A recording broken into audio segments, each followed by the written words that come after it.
Hey, welcome to the podcast, everybody. This is episode 3 of the Spot 'em podcast. We have a few great people on the panel today. Let me just bring myself out here.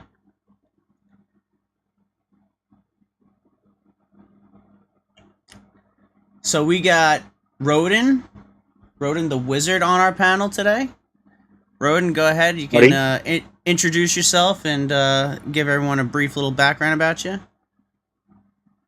Hey there, I'm Roden the Wiz. I'm a variety gamer. Legend of Zelda and Batman fan to the max. Got Batman propaganda, memorabilia everywhere.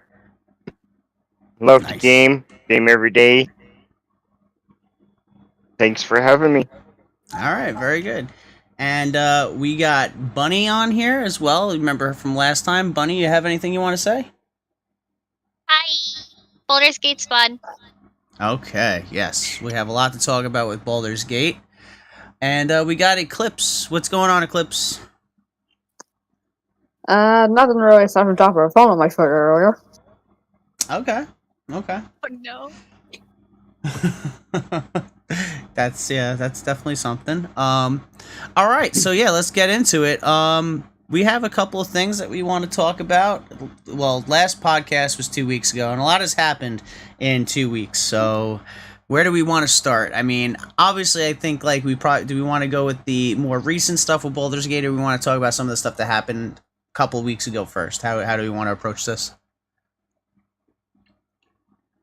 Because I know, Bunny, you have a lot of the Final Fantasy 14 stuff with the Fan Fest, the new expansion. If you want to talk about that stuff first and get that kind of going, because that's kind of that was like almost 2 weeks ago now, right? Yeah, and the FanFest fever is gone away now. Now it's just the struggle, because FanFest was amazing and the announcements were awesome, but there was a lot of problems with the venue. One of the most notable problems was that they ran out of food within the first couple of hours, and there was not enough seating. Oof. So those were some of the major problems. And then another problem is that the merch sold out within the first hour of it being opened, and the problem with it was that the merch opened the same time you had to go through the security check. So whoever got there first, in which the line started at 2 a.m. in the morning, got the first merch, and there was no limited sale, so you could buy 4 or more of the items that were available. But is that really a problem, or does that really show that there's a lot of interest for Final Fantasy 14 now? I mean, it's kind of a problem because, people need food, and, they were very limited on what you could bring in. And then with the merchandise, a lot of it is limited, so it won't come back. So whatever you got is what you're going to get. Yeah, I've had so that. People show up and buy everything out. Yeah. Yeah. I can see where that's kind of like it's kind of sucky, but at the same time, I look at it from the point of view that it shows that there's so much interest for a game that's not new. Final Fantasy 14 is almost 10 years old now? When did it come out? 2014, 2013 or something like that? It's pretty old, this right? FanFest was the 10-year anniversary. Okay, so it's a 10-year anniversary for a game that started out not particularly, well received, right? When the game first came out, it was kind of rough, from what I understand. They blew up the game and remade. Yeah, so for a game that, 10 years later now has such a fervent fan base where they can actually have an in-person event, sell it out, and have issues like lack of food and, merchandise selling out quickly, I kind of think that's kind of promising for the game overall. A lot of people are excited, obviously. Yeah, it's just that from the ticket sales, they only had about 40% adequate for that ticket sale, so the ratio wasn't the best. Okay. Yeah, well, I mean, I think it's a promising outlook for Final Fantasy 14. I know that there was a lot of hype going into the event, and I think the event didn't disappoint. If you want to talk about some of the stuff besides the food and the and the merch, what are some of the upsides? News. Yeah, the good news. Let's talk about the good news. Well, one of the good news is this has actually been something that's been talked about for quite a while, which was when is Final Fantasy 14 coming to Xbox? Like, this has been something that was talked about mainly in Shadowbringers, which was about 4 years ago, and now it's finally happening, which is kind of funny that it came out right after the Microsoft versus Sony not controversy, but like their whole issue with them starting to lose those exclusive rights. With buying Activision Blizzard, yeah. Yeah. Perfect timing. Yeah, I mean, that's the thing. Microsoft is like forcing themselves to stay relevant in the whole gaming space, and I think a lot of people. Did anyone see that coming? Because that was like a whole thing with Square having an issue with, and this is coming off the heels of Final Fantasy 16 also being a PS5 exclusive as well. So, were people shocked that this was like announced? A lot of people were shocked, but a lot of people were also like, okay, whatever kind of thing. Because, like, at least from Final Fantasy side, not a lot of people actually cared that much about Xbox players. No offense to them, there's nothing wrong with them, but they just didn't really like care that much.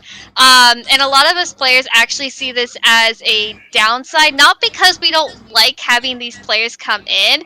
The issue that's going to happen, which was the same problem that happened in Endwalker, was that the second Xbox releases, which is going to happen in spring 2024, right during one of our patches. Server overload? Yeah, the server overload. Like, in Endwalker, we had 20,000 plus login queues, and we're expecting that to happen again. And Square Enix takes over, like, a year and a half to expand servers. So once this drops, it's going to be another problem. Yeah, the queue times are probably going to be like, forever. They might as well just have an infinity symbol for the login queue. Yeah, that's going to be problematic. It's like, it's great. We have more, like, Sprout friends to make, but then the login queue is what's going to kill it. And then if you're on the free trial when the Xbox release happens, you will not be able to log in because Final Fantasy goes over the subscription players can play when there's a login queue. If there's no login queue, free trials will be able to play. Okay. Yeah, that's going to be interesting. I mean, I definitely, I better get into the whole thing before it gets released on Xbox, but, I think it's not going to be released on Xbox until, didn't they say 2024, or is it later this year?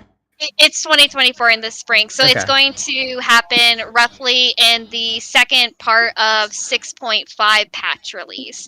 So you'll be able to play everything. Yeah. And the expansion's also not coming out, though, until next year, so the Xbox version will be released right before the new expansion is going to be released, right? Yep. Okay. All right. I mean, in theory, it should all work out, but we'll see how much the servers explode. I'm wondering if Microsoft is going to help Square Enix with the scalability for the servers because they have to anticipate that so many people are going to be hopping on this game. On the Xbox side, so. And Microsoft has the infrastructure. They have that kind of infrastructure to handle the scalability and be able to scale up the servers and perhaps because like Microsoft just recently re-enabled old Activision servers for old Call of Duty games. So I'm wondering if they're gonna. Yeah, I was hearing about that too. Yeah, so I can see Microsoft. Maybe that was part of Microsoft's pitch to get the game over on the platform was to say, hey, well, listen, we can help you on the server side of things and make it maybe a little bit more seamless, so that way people aren't literally waiting to get in the game for 24 hours before they can log in. So yeah. Yeah, that's pretty exciting. I mean, I don't even have an Xbox this gen, so it's not going to affect me at all. I'm definitely, I already purchased it on the Square Enix Store sale right now, so I have the, I didn't buy the complete edition. I mean, I bought the complete edition, not the complete collector's edition. I didn't really know if that was worth it for me or not to get all the extra goodies that came with it, because I don't know if I'm going to be sticking with it 100% or not, but I'm definitely excited to get into it. And from what I'm seeing with the game is like you can pretty much complete the whole game, without doing the MMO part, but then once you get through the story, you can do, your various raids and all types of stuff like that. So I'm definitely excited. It's very exciting. And now we have a whole new expansion, which is going to be a brand new story because we already closed out our main story arc. So now we're going on our beach episode arc. So that's gonna be fun. Yeah, so you want to talk about the expansion? Like, what's the allure of this expansion that's coming out? So the base lore is that we're going to a new world, which is new to the players, but it's not new to like the lore. And one of the main struggles we're going to be dealing with is in this new world, they have a new ruler that's going to be taking place. And it's going to be dividing our party that we've had for so long because they have different ideas of how to rule a country. And we are also on this vacation mode after we've defeated pretty much our gods. So we're on vacation mode because, you know, what else can you do after you fight your own god? Yeah, they gotta like bring the story back into some kind of, you know, where there's some kind of paradigm and you have to, you know, obviously defeat some kind of evil again. Yeah, so this expansion is going to be more of a starter of like a story, so you're not going to get all of the details of what's happening. And we're getting 2 new jobs with the expansion, and all they confirmed so far was that it's 2 DPSs, one's in melee and one's a caster, and our only hint is the shirt that Yoshi P wore, which is a oh gosh, I had the name, but it's the Teenage Mutant Turtles Mayhem Madness. So people are thinking that we may be getting a double-sworded melee, but we don't know yet until next FanFest. Interesting. Okay, cool. Yeah, I'm definitely excited for that. I'm glad that, you know, I feel like 2023 just in general has been just a big year for gaming overall, and I think that surprise announcement was pretty cool. That, you know, Final Fantasy 14 is still kicking. It's got a huge fan base, a growing fan base, you know, and it's obviously moving towards new platforms, and that's going to bring a whole new audience, and hopefully the servers can handle it, of course. But yeah, that's definitely exciting stuff. All right, so we were going to talk about some stuff with Kai. He was talking about how the Series X was holding back some development of games, but I really don't know much about that. I didn't even know that was really a thing.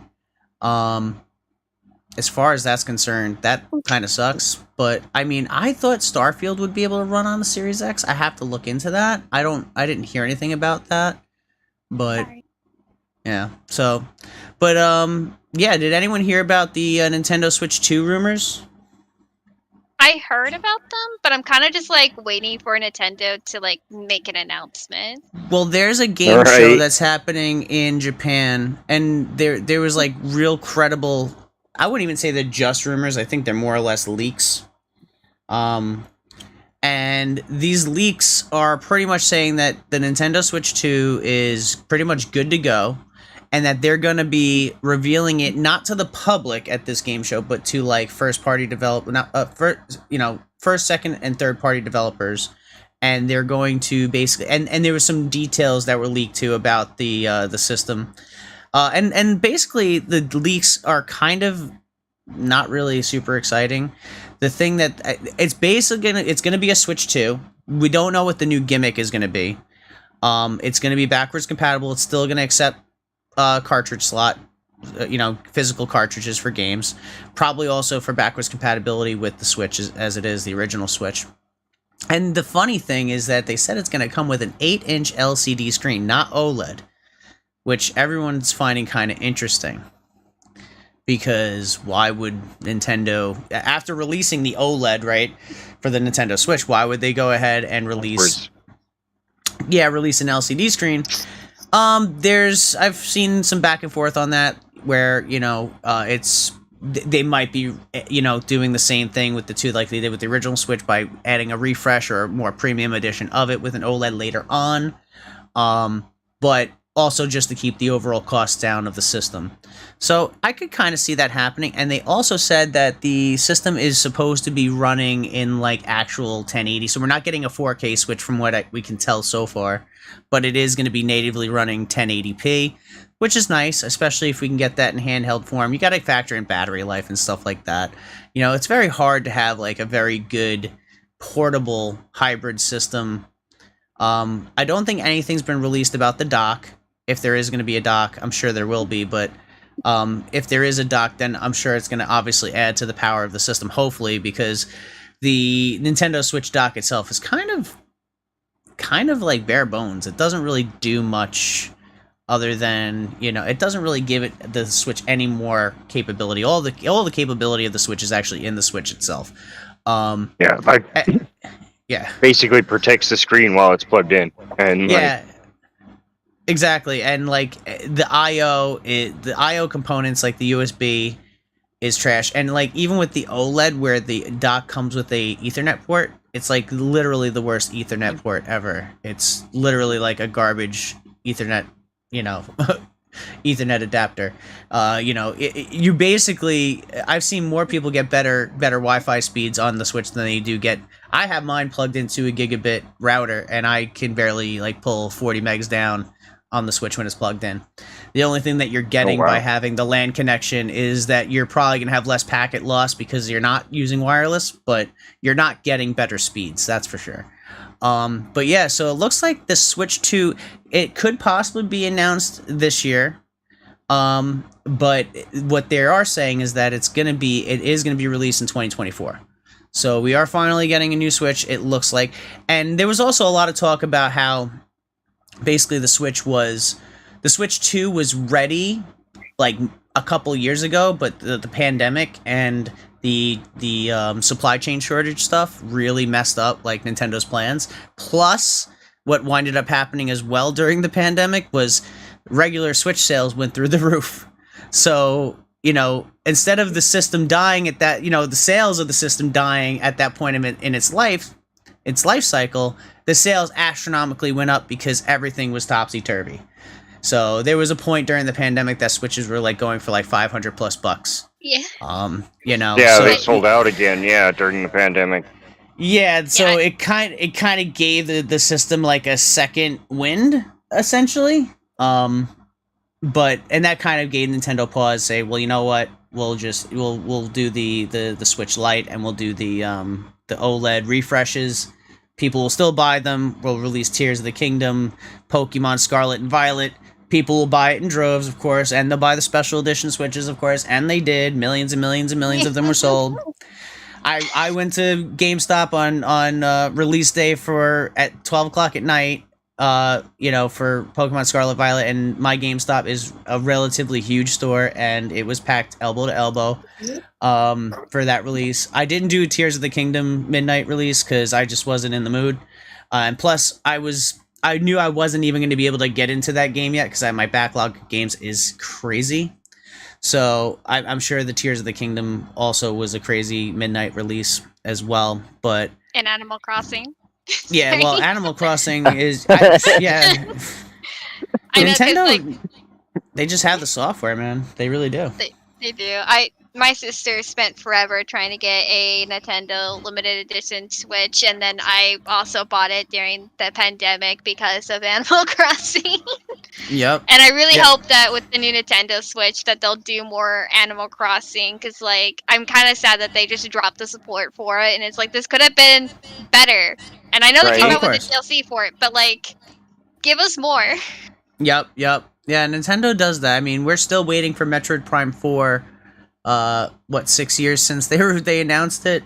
So they announced that in 2017, and we haven't even gotten any kind of sneak peek. And they've released other Metroid games, like they released Metroid Dread, which was a dead like GBA game or DS game that was revived, and then we got the remaster of Metroid Prime. Supposedly they have remasters already ready to go for Metroid Prime 2 and 3. But they're sitting on those as well. So Nintendo does weird stuff. Can't really explain the rhyme or reason why they're doing what they're doing. But evidently, whatever their plan is, it's working because whatever they do, they just sell a boatload of whatever they put out there. So, yeah. So I'm excited. I usually only, well, I shouldn't say usually. I actually only play Switch and PC. That's it. I didn't get into the PS5. I didn't get into Xbox this generation. I just, the Switch was really the system for me, and I've bought all my physical media on there. I have the largest game collection the largest physical game collection I've ever had on the Switch. I think I'm just shy of 100 physical cartridges. And I've never had anything like that on any console. I've never collected that many games on any console ever. And not only that, I mean, the fact that the next Switch is going to have... I doubt it's going to... Oh, that was the other thing. They're saying that the storage for the new Switch might only be like 128 gigs, which means that all the games for the next system are definitely going to be on cart. And they're going to have probably like a micro SD slot, because you're not going to be able to have games, going with a digital only storefront with 128 gigs. You're just not. That's nothing. Yeah, and they have that weird digital policy too. Like you almost need to have the cartridges. That's how we run it, is with the cartridges, because if one of my family members is running a digital title, because I have 3 people on the Nintendo plan. Right. And if you can only run one digital title. Yeah. No matter if it's the same title or not. Yeah, I don't like how Nintendo does its online stuff at all. Maybe that's one of the reasons why they're not going that route completely yet. Because they kind of just suck at it, to be honest. Like, that's one thing that Nintendo really needs to kind of fix and get up to date on, is like their whole online offering. Like, even with the Nintendo Switch Online, I hate this slow drip. Like, the Virtual Console on the Wii and the Wii U, way superior to what they do now with the Nintendo Switch Online. Like, yeah, it's cool that, like, you pay a certain amount of money a month, but, like, and you can play all these titles and all these consoles, but, like, we should have GameCube by now. They already proved they could do GameCube emulation with, like, the Mario 3D All-Stars with Mario Sunshine, Super Mario Sunshine. So there's no reason why, like, we don't have, F-Zero, other first-party Nintendo games that's not even, like, a licensing issue. Like, F-Zero should totally be on Nintendo Switch Online. Mother 3 should be on the Game Boy Advanced online. I mean, they never brought Mother 3 to America or to the West, so what the heck, where is that? So many games, there's so many missed opportunities there, and that's why I haven't bought the expansion pack yet, because I have the regular base online package, where I have the Super Nintendo and the regular Nintendo, and I can play my games online, but I'm not going to pay $80 a year or whatever it is, and not even going to be able to play a lot of the games that I want to play, because they haven't put them on the service yet. So Nintendo really has to get with it when it comes to their online offerings. There's also a Pokemon Presents next week. Anyone have any predictions as to what's going to go on there? I hope Eevee. Something with Eevee. Something with Eevee. I assume there has to be, right? Yeah, I would assume so. But I'm wondering what they're gonna announce. I don't really know what's gonna happen there. It's definitely gonna be an event that a lot of people are gonna be paying attention to, and hopefully they drop some bangers and they let us know some new stuff. I'm very just like with Pokemon. I was so disappointed with Scarlet and Violet. First of all, just not even taking away the fact that the games ran like absolute trash. Oh, Chad is saying too soon for Switch 2. The point of releasing the OLED was that they're making a whole new Switch. Yep, and then Chad's also saying Twilight Princess and Wind Waker for GameCube. Yeah, and they were also supposed to release those games, I think, as a remaster as well. But as far as Pokemon's going, and just like 2022, for them to release those games in the state that they did with no voice acting, the game running horribly, they got the Pokemon Company being the largest franchise, most valuable franchise on the planet, more valuable than Star Wars and everything else. They need to give us, and it doesn't have to be a super duper next gen experience, but I mean, come on, they have to bring these games to, some type of modern standard where, like, you should not have to read all this text in a modern game. It's not like the Switch can't handle it. Yeah. So definitely. I'm wondering. Yeah, it was just, the problem is that they know they can get away with it, and that pisses me off. I get upset that they know that they can get away with it, release a game in the state that they did without having the game even have voice acting, And some of those characters, they had like trailers for them where they had full-on voice acting, and it was so good. And then they go ahead and just, they just released the game with no voice acting. It just takes so much personality out of the game. So I'm hoping that, you know, in the future with the new Pokemon releases, I'm thinking they're gonna announce a game that's gonna be maybe a spin-off of the latest games that are gonna kind of be like Arceus as well. You know, maybe go back into a different era of one of the new regions, like the Paldera region? Or, yeah, as chat saying, new Pokemon remakes, which is also a possibility. I could see that happening as well.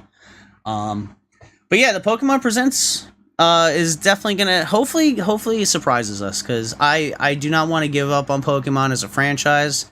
I do love the franchise; it's near and dear to my heart. But Game Freak and Nintendo really need to step up their game when it comes to that for sure. So no one's got anything else about Pokemon. No one. I guess not everyone here is big Pokemon fans. I'm probably the biggest one. Yeah. Honestly, I started my first Pokemon game was Let's Go Eevee. No. Really? Yeah, Those were that's... some good ones. On the Switch too. Wow. Yeah.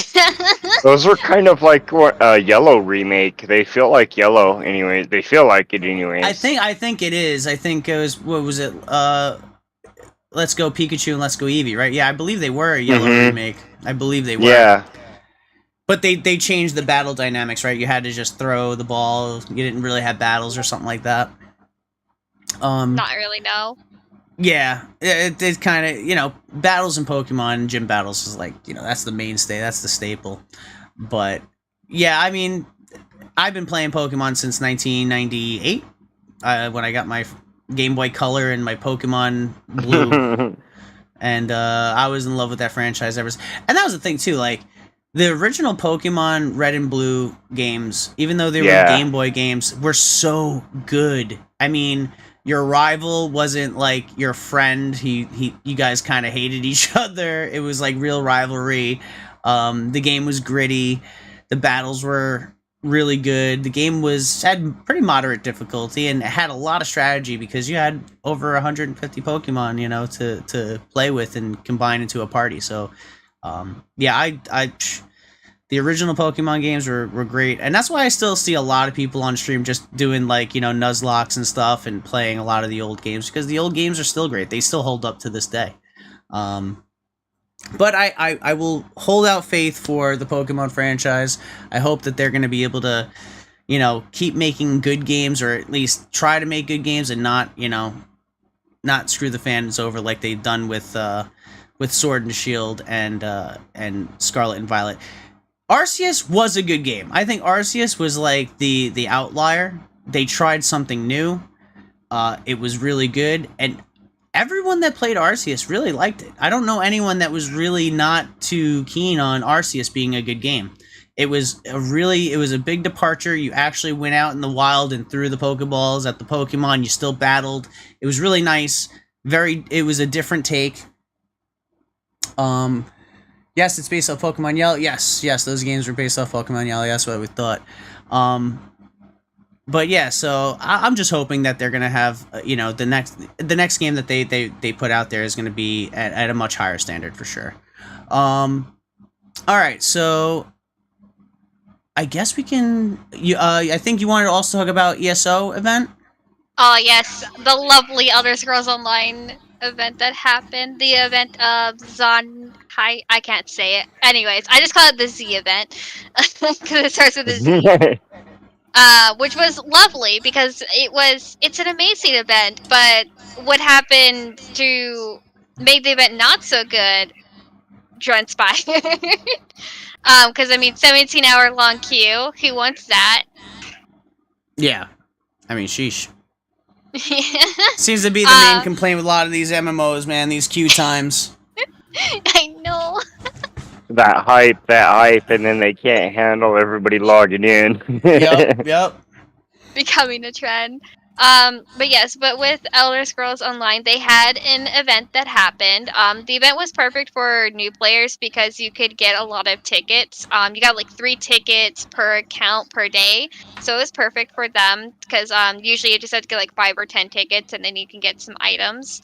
But what had happened was the week before, Elder Scrolls Online was free on the Epic Game Store, and it was his first time ever releasing on the Epic Game Store. And then on Oh, top of that, really? they also did a sale on Steam for Elder Scrolls Online as well while that's going on.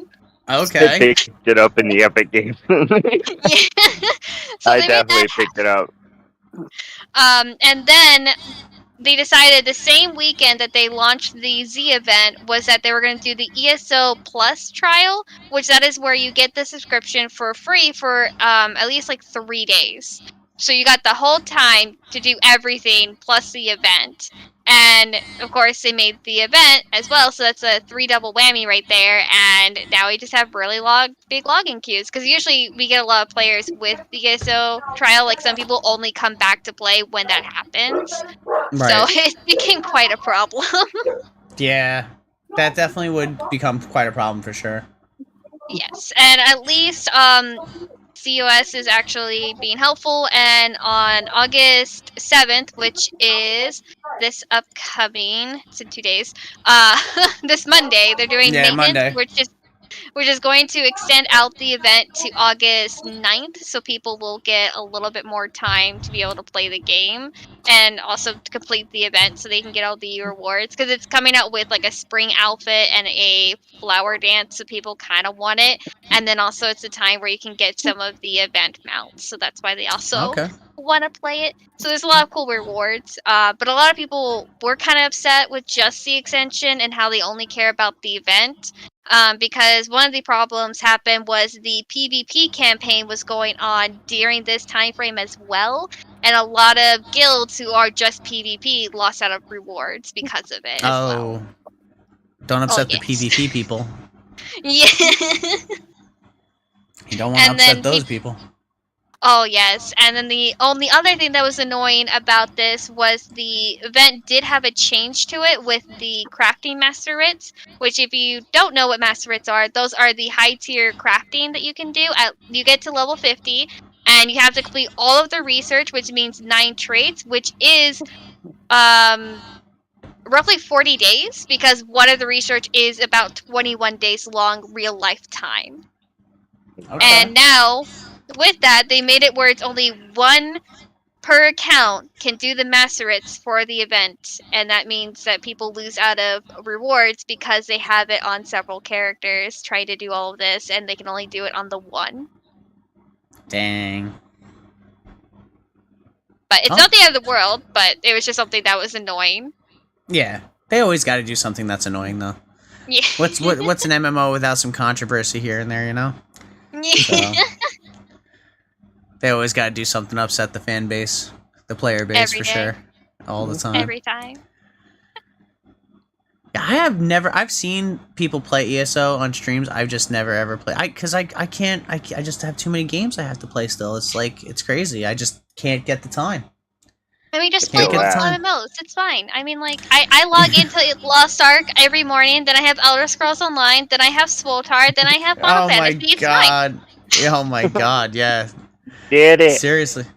Yeah, I still gotta beat Final Fantasy 16 and Pikmin 4. Like that's like on my immediate radar. That's why I haven't Just even don't look at my opened my backlog, it's copy fine. of Tears of the Kingdom. Yeah. I haven't even opened Tears of the Kingdom yet.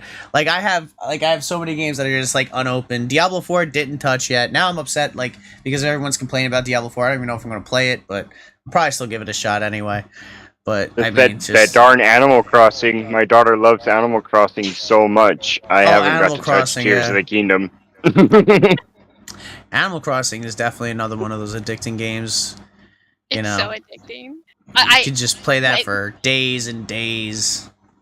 It was a great. I have a funny story about Animal Crossing. So my sister got 2 Switches, and then you have my Switch, and so every day. So I was working from home because obviously the pandemic was going on, and my sister. If you guys know the turnip market, right?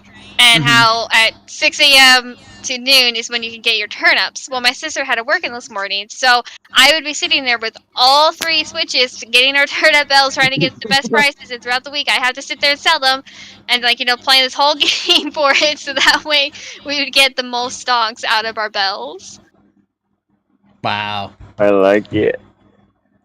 Yeah, Animal Crossing is definitely interesting. I love the ecosystem in Animal Crossing. That's a game, man, though, that you could just get lost in for hours. Just hours and hours. But yeah, Animal Crossing it's another franchise that like Nintendo seemed like that they were gonna like hop back on, and everyone was like super, because that I think that didn't that launch in like March of 2020.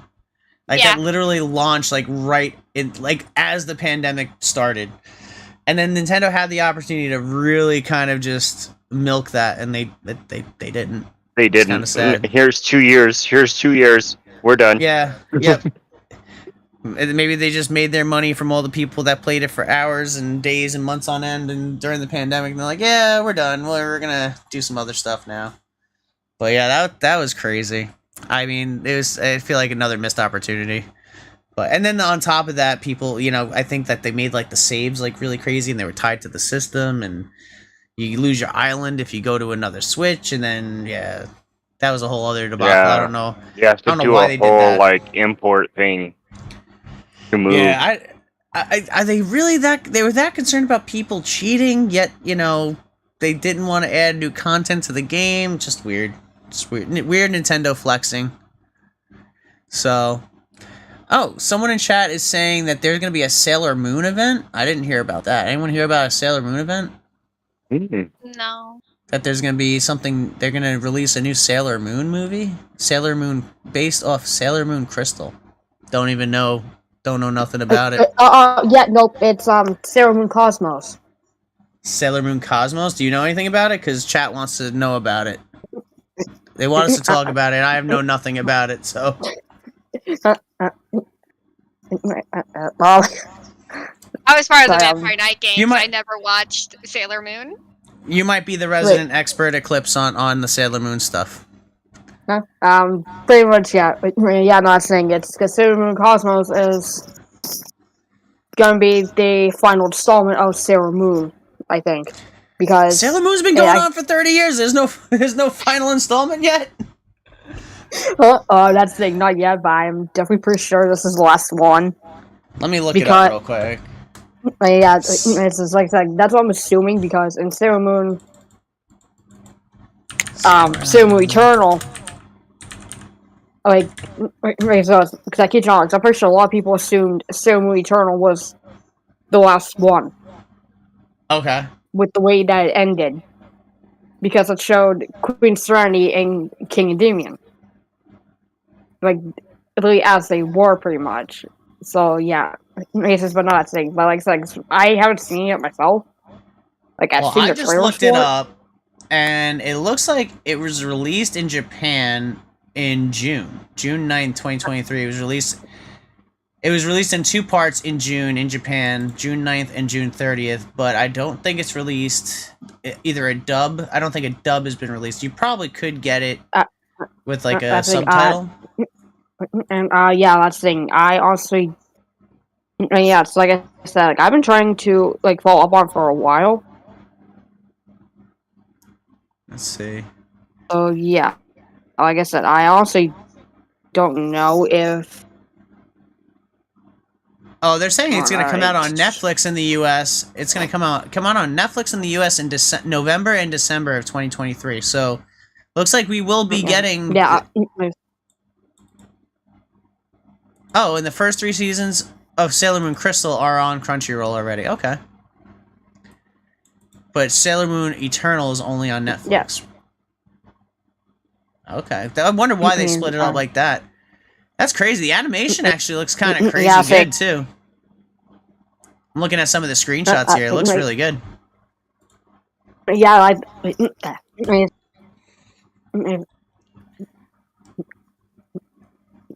yeah, the animation. That's a huge difference between the animation between Crystal and Eternal. Like, I keep telling, if you look at season 1 of how the animation wasn't that, Yeah. and you watch that, you can actually see the animation like progress. Start of Sailor Moon Eternal is a lot much better. I haven't watched Sailor Especially- Moon lately, but I watched the older ones, and like you can tell, like that the original like anime was like late 80s, early 90s, the animation style. And it's and I'm just looking at like just like the discography right now, or the filmography, and yeah, I think the first Sailor Moon movie was 1993. That's crazy. So that was before I was born. I don't know how I feel first, about that. the first Sailor Moon movie was in 1993. That's crazy. That's 30 years ago. Well, actually, not yet. Not yet. It was December 5th, 1993, so it's almost 30 years ago. That's wild. That's wild. Yeah, that anime's been around a long friggin' time. It's almost like Gundam at this point, in terms of Gundam and Dragon Ball, in terms of how long those animes have been just around forever. Well, since we're talking about anime, Eclipse, you did want to talk about some other anime stuff? Yep. Yeah, this one was definitely with My Hero Academia.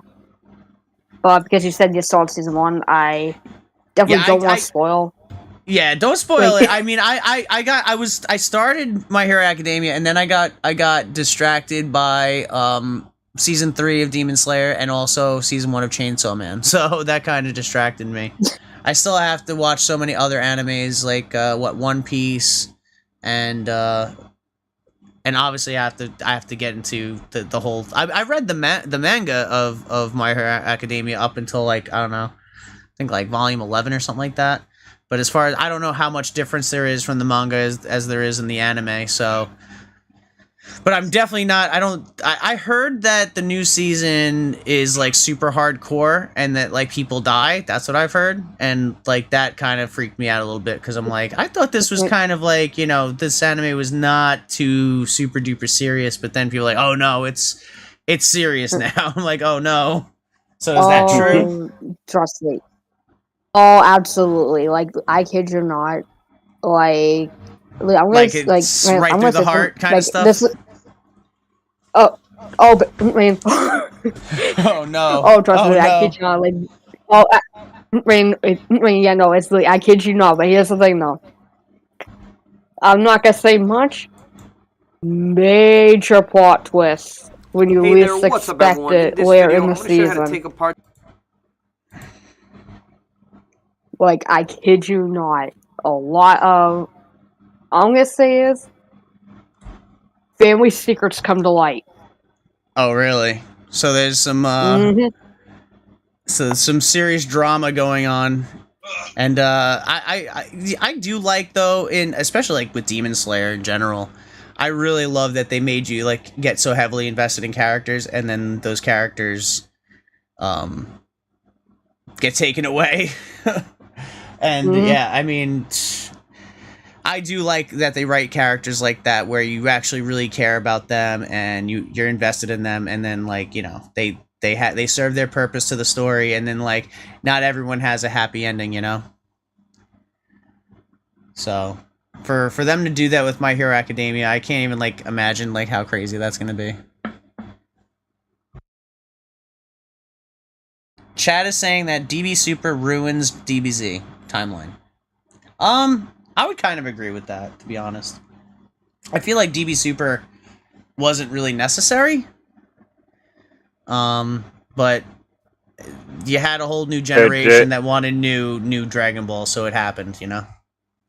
Yeah, and it's weird. So I heard the creator was super pissed off at the DBZ series, like the creator of Dragon Ball. Akira Toriyama. He was, he was involved in the first ones, and then they started to cut him out in Z, and then GT he had nothing to do with. Yeah, GT was, he was completely Yeah, he was completely cut out of it. So Super is him coming back and like throwing his 2 cents back into the mix.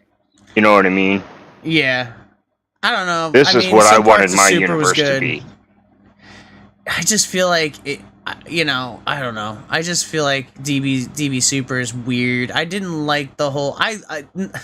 I'll be honest. I like Super Saiyan 4 and GT better than I like the Super Saiyan God Blue stuff in Dragon Ball Super. But I know chat saying GT's not canon. Yeah, I'm aware of that. But you know, back in the '90s when I watched GT on VHS tape with with like really bad subtitles and stuff and bad translations. I still liked it a lot. When they were fighting Baby and stuff like that, and Goku. Well, actually, I mean, you can spoil GT now, right? It's not canon, right? So no one cares if I say what happens up in it's GT. been out for a million years now. Yeah, it's been out for a good 25 years. But yeah, Goku kind of, ascends to godhood in that too. But Goku becomes a kid in GT, and then, he reverts back into adult form when he goes to Super Saiyan 4, but he essentially gets killed at the end of the series and then ascends to godhood, which I thought was kind of cool. I thought that was kind of a cool ending. I liked it. I liked it too. Yeah, I mean, the dragon came and picked him up. Yeah. Yeah. I thought it was he becomes a god and becomes like one with Shenron or whatever, and it was really cool. I thought it was a cool send off. Finding out that Akira Toriyama was kind of taken out of the loop on it, and the studio kind of just did their own thing was kind of shitty. But at the same time, I wasn't mad at that story. I thought it was pretty cool. I did like the whole design behind Super Saiyan 4. I think the new Super Saiyan forms with the blue hair and I just think they're just kind of like uninspired compared to what they used to be. Like, going from Super Saiyan 1 to 2 to 3, they were like such visually different transformation. 4 was an even more visually stark transformation, and then like he just looks like regular Goku with either blue or purple hair, and it's like, Super Saiyan was supposed to be an actual transformation, so I don't know. That's just my hot take on it. Goku and Vegeta, Goku Jr. and Vegeta Jr. were born in that series. In GT? Super Saiyan 4 was awesome. I agree, chat. I agree with that. I think Super Saiyan 4 is still one of my favorite Super Saiyan forms in general. Are you a Dragon Ball fan, Eclipse? Or no? Turn my background off, maybe. Look, check that out. I got the GT on PlayStation right here within arm's reach. Oh my god, I haven't seen that game in forever, dude. Within arm's reach. I might have to shut off my background. That's crazy. I can't believe you. Did you? Are you like the original owner of that? Yeah, that's mine. I've had that since childhood. Yeah. Wow, that's crazy, dude. That's a blast from the past right there. My lord. Wow. Yeah, man, those are the days. And when that game came out on the PlayStation, that was crazy. Yeah. Because it was still so new in the West at that time. It was still so new.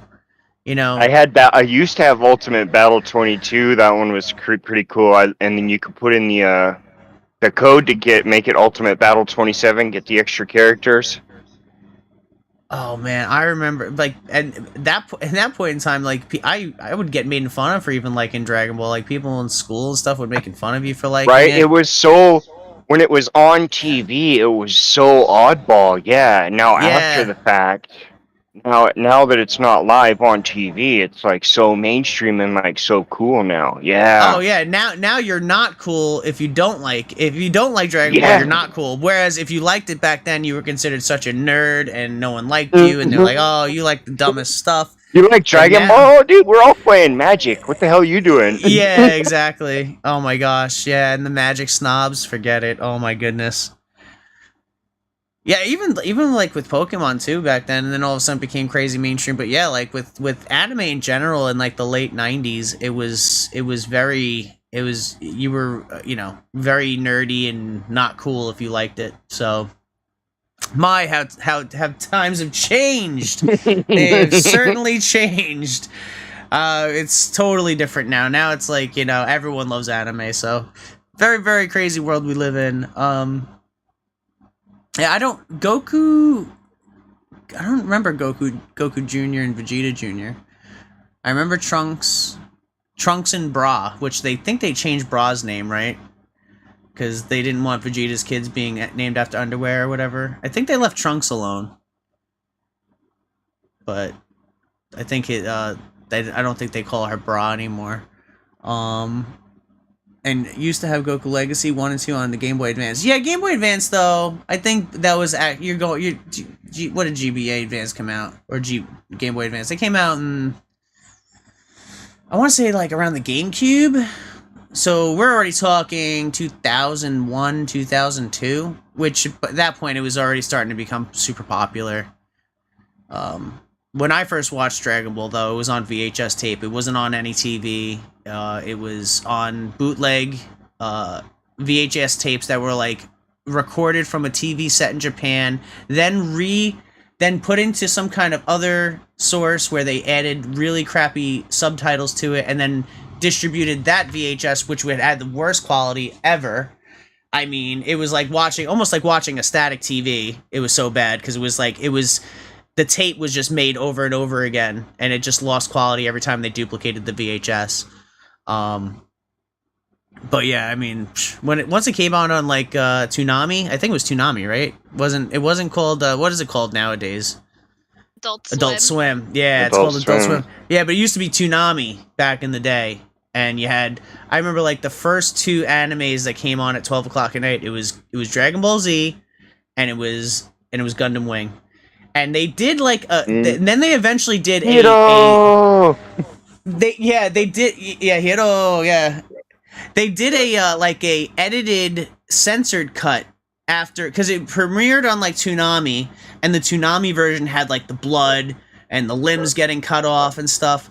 But they did release like a censored version that was like on for like after school kids. So like when you got home from school, you could watch like the censored version, and it was so bad. Like they didn't curse, and there was no blood, and it was really weird when people like got their arms cut off, and it was just like their arm was gone, or they didn't even show like the arm being on. They would put like a mountain in front of their arm or something like that, so it looked so out of place. But then, yeah, the Toonami version was uncut and it had blood. It was like, oh my god, there's blood in a cartoon. This is crazy, man. You know? Yeah, well, Western audiences weren't ready for that. They were not ready for the intensity of anime back in the late 90s. Now it's like, I remember them doing that with Dragon Ball, the Dragon Ball series too. They replaced everything with the hash shading and stuff. Oh yeah, I remember them doing that. There was like nudity and stuff in Dragon Ball too, so there was a lot of like butt cheeks and stuff. So they censored a lot of that. That I remember very vividly because it was like it looked so like out of place. You could tell they just added it like ad hoc, you know, like last second.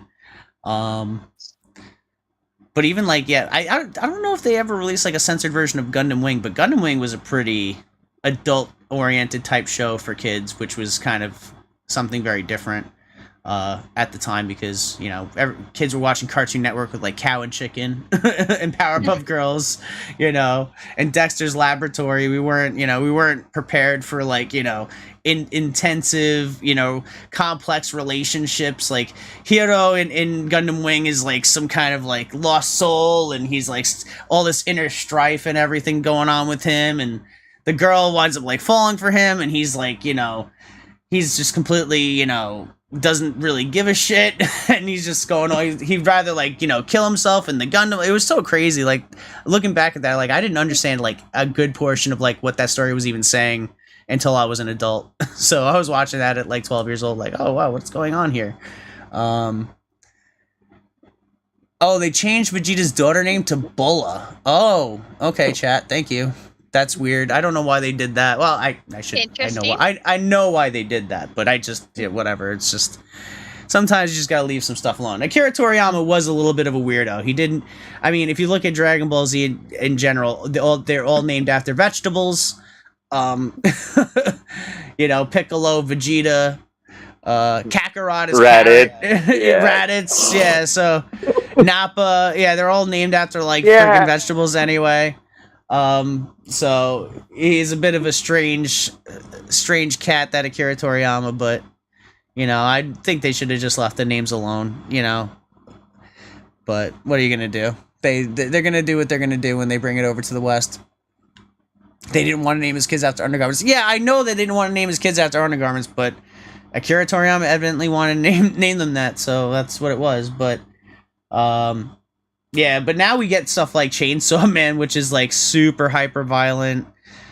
Like, I felt like with Chainsaw Man, and I watched that, like, the story's okay. It is just, I felt like a lot of the violence was just kind of there. And like, in Demon Slayer, there is a lot of violence in it, but I feel like the violence is earned as like a reward and it has a good payoff. So like, yeah, there's some intense battles, a lot of violence in it, but I didn't feel like it was like gratuitous or patronizing me. Like, the violence was well earned. I feel like all the violence in Demon Slayer was all serving a purpose in the story. Whereas I just felt like in Chainsaw Man, like the violence was just there every episode. Lots of freaking blood and guts. Just lots of craziness. Didn't really have too much of a rhyme and reason. Yeah, just to be there. I mean, it was cool. I just definitely didn't think that it was like top tier in my mind. It was okay. I'll watch season 2, but I don't want to watch anime just for crazy violence because they can do it, you know? Just because they can do it doesn't mean they should.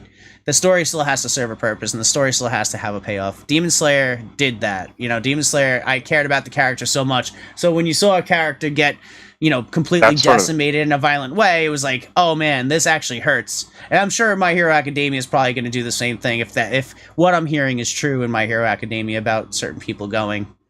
So that's one of the newest ones I picked up is Demon Slayer, and I'm liking it so far. I'm like 6 episodes in, and I'm digging it so far. Season 1 of Demon Slayer is so good. The animation is so good. They use CGI in it, but I feel like some people complained about that. I felt like where they used the CGI was really, really good. It really added like a lot of depth to the storytelling and the visual presentation overall. But you know, I think it's one of the best animes I've seen in quite a long while, and I felt so heavily invested that I like, some of the characters' names are very hard to pronounce. Like, who's the bad guy? What's his name? Muzan Kibutsuchi. You try saying that 5 times fast. It's like, some of the, they didn't like westernize the names at all, because the story too. It's in the Taisho era of Japan, which is like between like the late 1800s and the early 1900s. So it's like basically like kind of like going into the Industrial Revolution. So like there's trains, there's electricity, but like a lot of parts of Japan are still like very tribal. They live in the mountains. They live very, simple lives. A lot of them that are not in the cities, they don't really have a lot of the modern luxuries that some of the people in the city do. So it's a very, very cool timepiece as well, because they actually try to make it like historically accurate to that era of Japan, which I thought was really cool too. But anyway, enough about that. We can move on to non-anime topics. And I think the biggest topic that we probably have to talk about, well, you know what? Before we get into Baldur's Gate stuff, did anyone hear about the stupid Kai Cenat thing that happened yesterday in New York City? Because we have to talk. This is a streamer that did this, so we kind of have to talk about it. Wait, yes. Wait, what happened? Oh.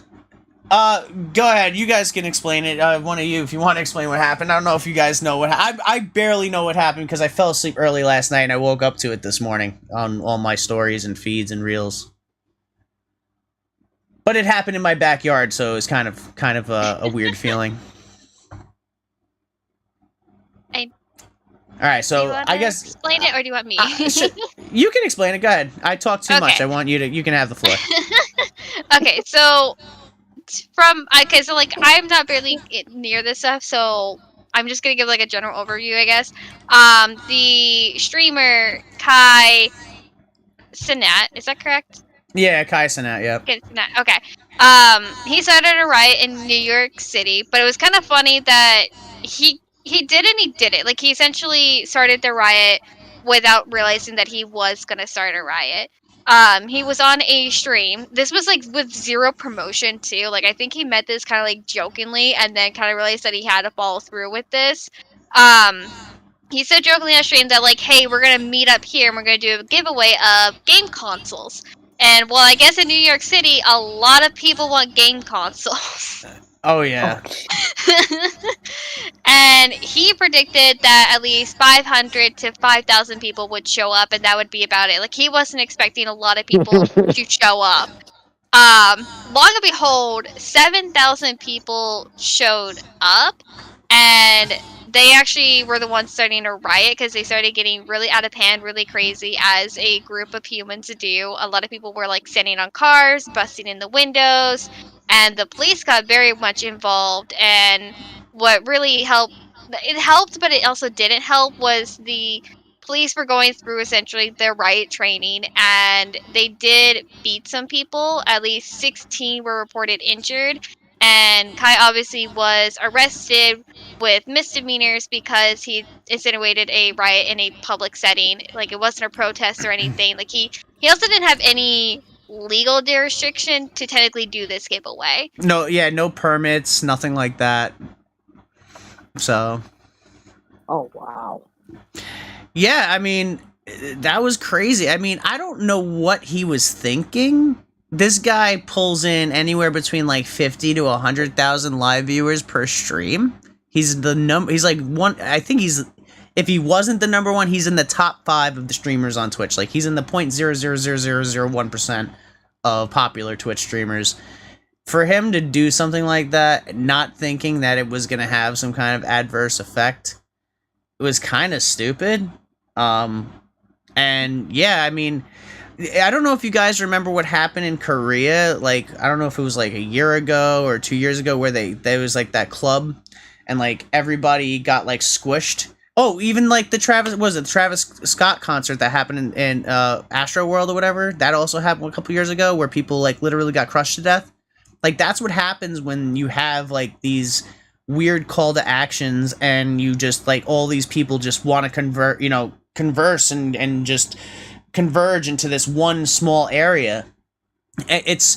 I've been to places that were super crowded before where you get like you get so squished in with other people that you literally feel like you're in a human washing machine. You cannot move your arms. You can't pick your arms up. You're being crushed from all sides. You can't breathe. Like, that is super freaking dangerous. And a lot of people, if they've never experienced that before, they don't realize like how dangerous that really is. Like, that could mean life and death. So I'm just surprised that he did something so stupid like that. And then, I mean, I think the police, first of all, when you're saying that the police, like, they went through the riot training, they did I think they did the first full-on mobilization of the NYPD in over 10 years. So that's crazy because, like, that means, like, any protest, anything that's happened in the last 10 years, the police have not had a response like that before, which is crazy because we went through years of all types of stuff going on. And this was like, they shut it down quickly, and thankfully no one did get seriously hurt. So that's the good thing, because people could have probably died if, like, it got really, really out of hand. But, like, I'm kind of not mad that he got arrested over it, because you don't want people copycatting that kind of thing, because it could eventually end up where people do wind up getting killed, and that nobody wants to see that happen, you know? So I'm kind of glad he got in trouble for it. Although I haven't seen a lot of people say it did, right? Yeah, because they showed up at his hotel after he was released from jail. Oh, as well. really? So this is still an ongoing problem. So I don't know what's all gonna happen. He didn't have the consoles to give away, from what I understand, too, right? Like, that was like kind of like not even a real thing. That wasn't even true. Yeah, he didn't have the consoles. Allegedly, he was out buying the consoles while most of the riots was going on because he didn't think anybody actually took him seriously. That's crazy. That's crazy. Like, this guy is not no small streamer. He is huge. Like, I think he holds the record for the most subs ever on Twitch. So, like, that's crazy that he thought, like, oh, well, you know, this isn't going to cause that big of a deal, and I can totally just buy the consoles while I have 7,000 people, you know, clamoring at me. So that's just, I can't believe that. I'm glad that he kind of got in trouble for it, and I hope that no one else tries to pull a stunt like that, because That's one thing. You're putting your viewers, lives in danger. That's just not cool. I don't think that's a good look at all. Yeah, it's not good at all, and like the fact that it's still kind of ongoing, like it has, like obviously the riot has stopped, and other riot members were also like arrested and stuff for damages of property, but like it's still ongoing with like his hotel and stuff. So like I don't know what's gonna happen tomorrow because there's still this loud crowd, and like he essentially needs to leave the New York State in order to get out of the situation. Yeah, he definitely needs to bounce, and he's got to make some kind of statement like that. What he knew, what he did was wrong, and that he's going to try to be a little bit more smart next time and not do something that could potentially hurt people in that way. Because the next thing we need is like an actual catastrophe or tragedy, like what happened in Astroworld or what happened in Korea, where people get crushed to death or worse. So. Yeah, streamers, don't do shit like that, please. Just don't. It makes all streamers look bad. It just puts a whole big controversial stain on us, and most streamers wouldn't even want to try to do something like that. But I'm sure like all the big streamers are gonna have something to say about it at some point. I haven't seen it. I haven't had any time to like watch like Moist Critical or Some Ordinary Gamers or anyone like that and see what their take on it is, but I think that I can guess that they're going to be like, this was an absolutely asinine idea for Kai Cenat to do, and what was he friggin' thinking? What was he thinking? Because did you see his 4th of July? Well, if you guys probably don't watch his streams, I've watched some of his streams. I don't watch his full-on streams, but I see a lot of like clips from his streams, like in YouTube Shorts and on TikTok. He, on 4th of July, literally like had like a firework war, like inside a house. That in Georgia or something like that, and like fire. I'm like, bro, there's kids watching these kind of things. Like, this is just not a good idea. Like I understand like it's content, but at a certain point, it's like you don't want kids to do stuff like this. Even like iShowSpeed did stuff like that, where I think he had like the Pikachu firework that was like his viral clip. That was still bad, but it wasn't as bad as like what Kai was doing with the whole freaking, firework war. That was nuts. I was like, oh my god, people could get hurt here. But thankfully no one got hurt there, and it was just a private party, so it wasn't like he was doing it in public, because like I hate like the public pranking stuff.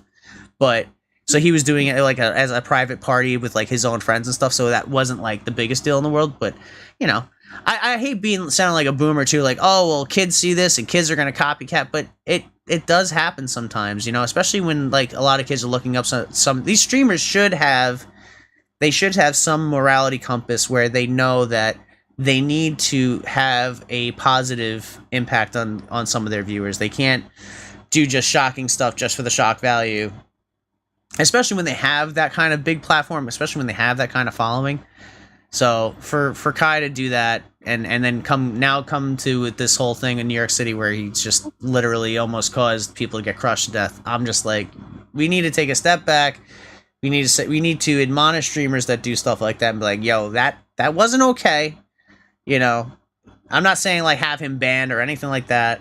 Like, don't deplatform him, but like, he needs to come out with a statement and be like, listen, that wasn't cool. I'm sorry I did that. I'll think better of what I'm doing next time and have a little more forethought into it. And yeah, I definitely think that the police, they had to do what they had to do. So I'm not going to say like, good job for the police or whatever. They did what they had to do to stop it. But I do believe that him being arrested was the appropriate response. So I think that, hopefully, people leave him alone and he can get out of the situation and just deal with the legal aspect of it. But yeah, that was not cool. So, but yeah, that's just the streamer world. We're always going to have these kind of things happening. So controversy. Yeah, and thankfully, like I said, he got some kind of punishment for it, so it's not like he's walking away scot-free like that, and it's gonna embolden him to do something. Like he's definitely gonna think twice before he does something stupid like that next time. At least I hope. So, all right. I think we're at the point now. We're an hour in. Let's go ahead and let's talk about Baldur's Gate, the crux of this whole thing. Let's go. Let's get into Baldur's Gate 3, a game that people were not too hyped for originally. The early access, a lot of people kind of shit on the game in the early access. People were not very happy with it. And then what happened? All of a sudden, now it's like, this better be game of the year. This game is absolutely friggin' amazing. So what happened? Where did we go from early access being trash, not worthy of being, even considered like a double A game, to now like, this is better than triple A. We can't even hold triple A developers to this standard. Like, this is an anomaly. This is game of the year. Like, what happened, guys? You guys, I'll let you guys have the floor on this. I didn't even play Baldur's Gate 3 yet. I have nothing really to say other than what I've heard superficially from an outsider's perspective. So, go ahead. You guys take over.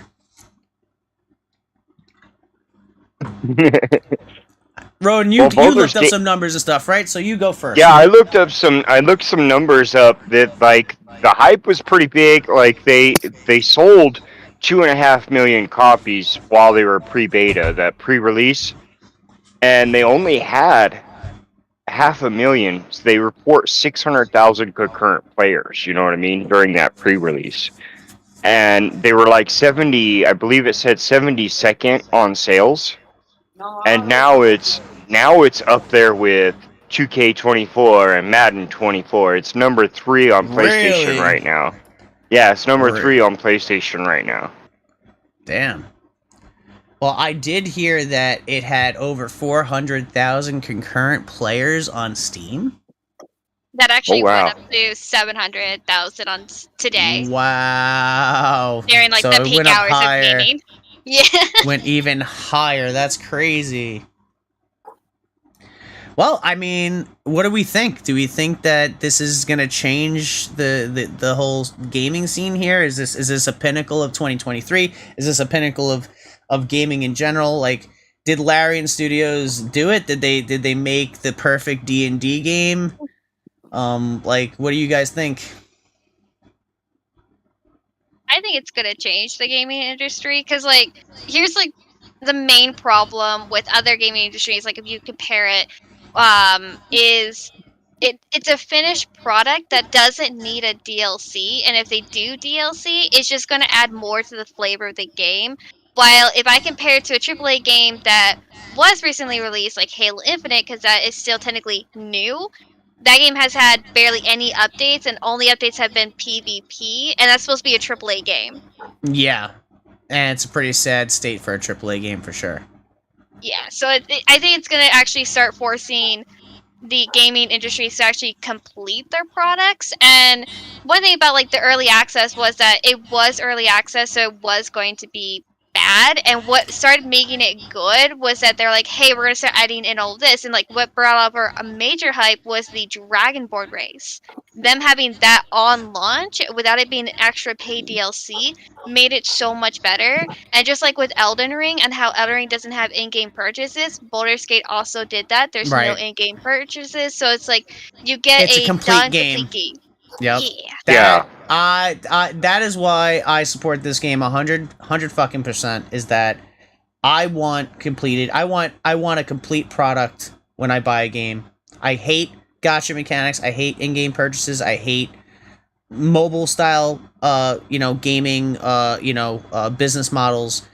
I want a complete game. I want a game that's those soup to nuts, microtransactions. Oh, microtransactions piss me off so much. So the fact that Larian Studios provided us a complete game from top to bottom was so tantamount to me being like, this game deserves the gamer community support 100%. Even if you're not a D&D fan, even if you're not a fan of the combat, even if you're not a fan of a lot of the stuff that this game, even if it's not like you're just your cup of tea, this game does. First of all, and they released it as a $60 game, right? Yeah, it's $59.99.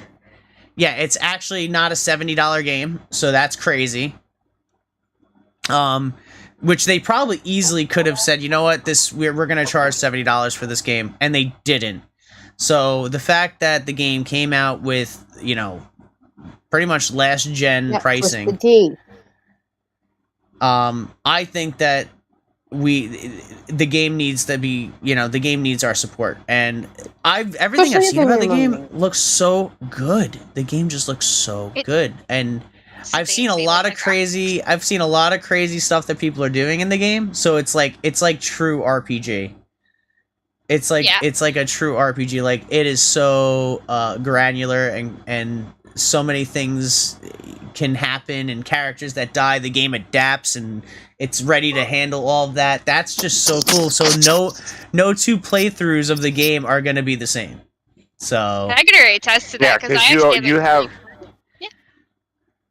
you have an abundant amount of characters that you can play and switch around, and like Baldur's Gate has always been awesome and amazing. That is so true. Yeah, and it's like true Dungeons and Dragons. So, and you can tell that Larian Studios truly cared about like the source material of where the history is, where the lore is in this game and in this world. And I think that was so important. And I'm just glad. And like I said, 2023 has been a banger year for video games. I think 2023 may go down as like one of the best years for video games in a long friggin' time.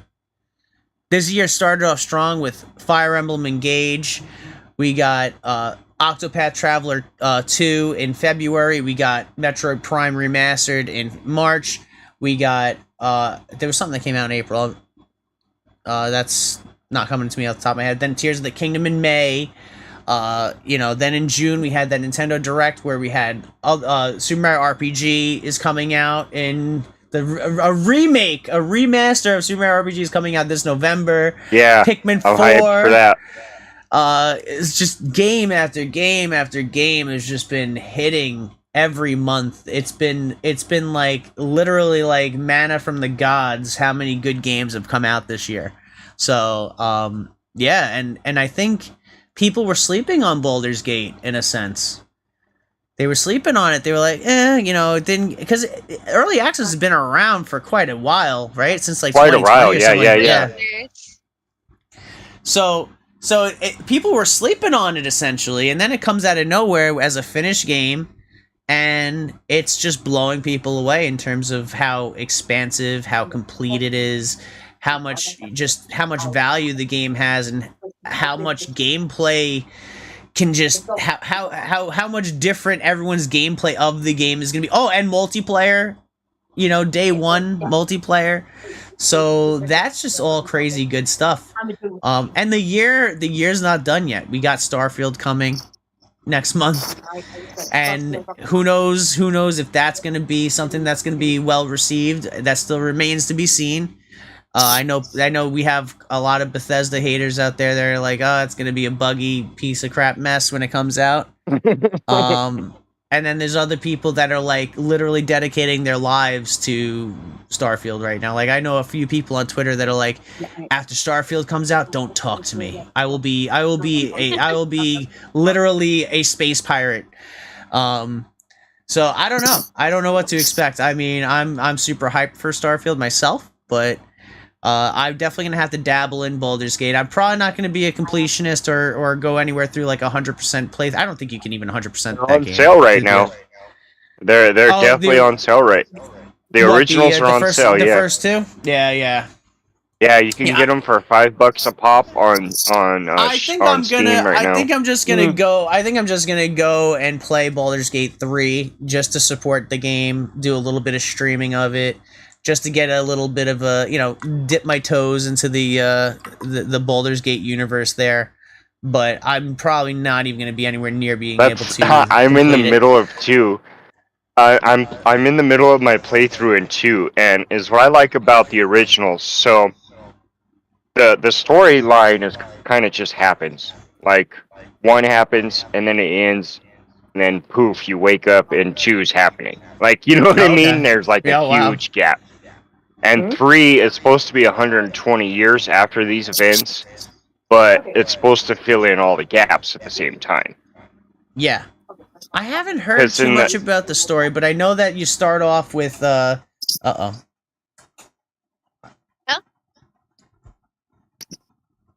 Oh, is he crashing? I think Oh, I no. just Uh-oh. something Welcome happened here. back. I don't know. I don't know if Small I'm crash. surprised. Yeah, I definitely crashed. I don't know what happened. I really don't know what happened. I think someone blew a fuse in my house somewhere. Nice. Oh gosh, the things that happen when you're actually doing something. But you can play through the first one, and wherever your character ends up in the first one, that's literally where you start off in the second one. So I'm Okay. in the middle of my playthrough on the second one, and I'm interested to see if that happens on the third one. Yeah, I don't think I'm gonna be able to even like get too much into the story, but I know that the story starts out with the mind flayer slugs or whatever in Yeah. people's brains. Yeah, that's all I know.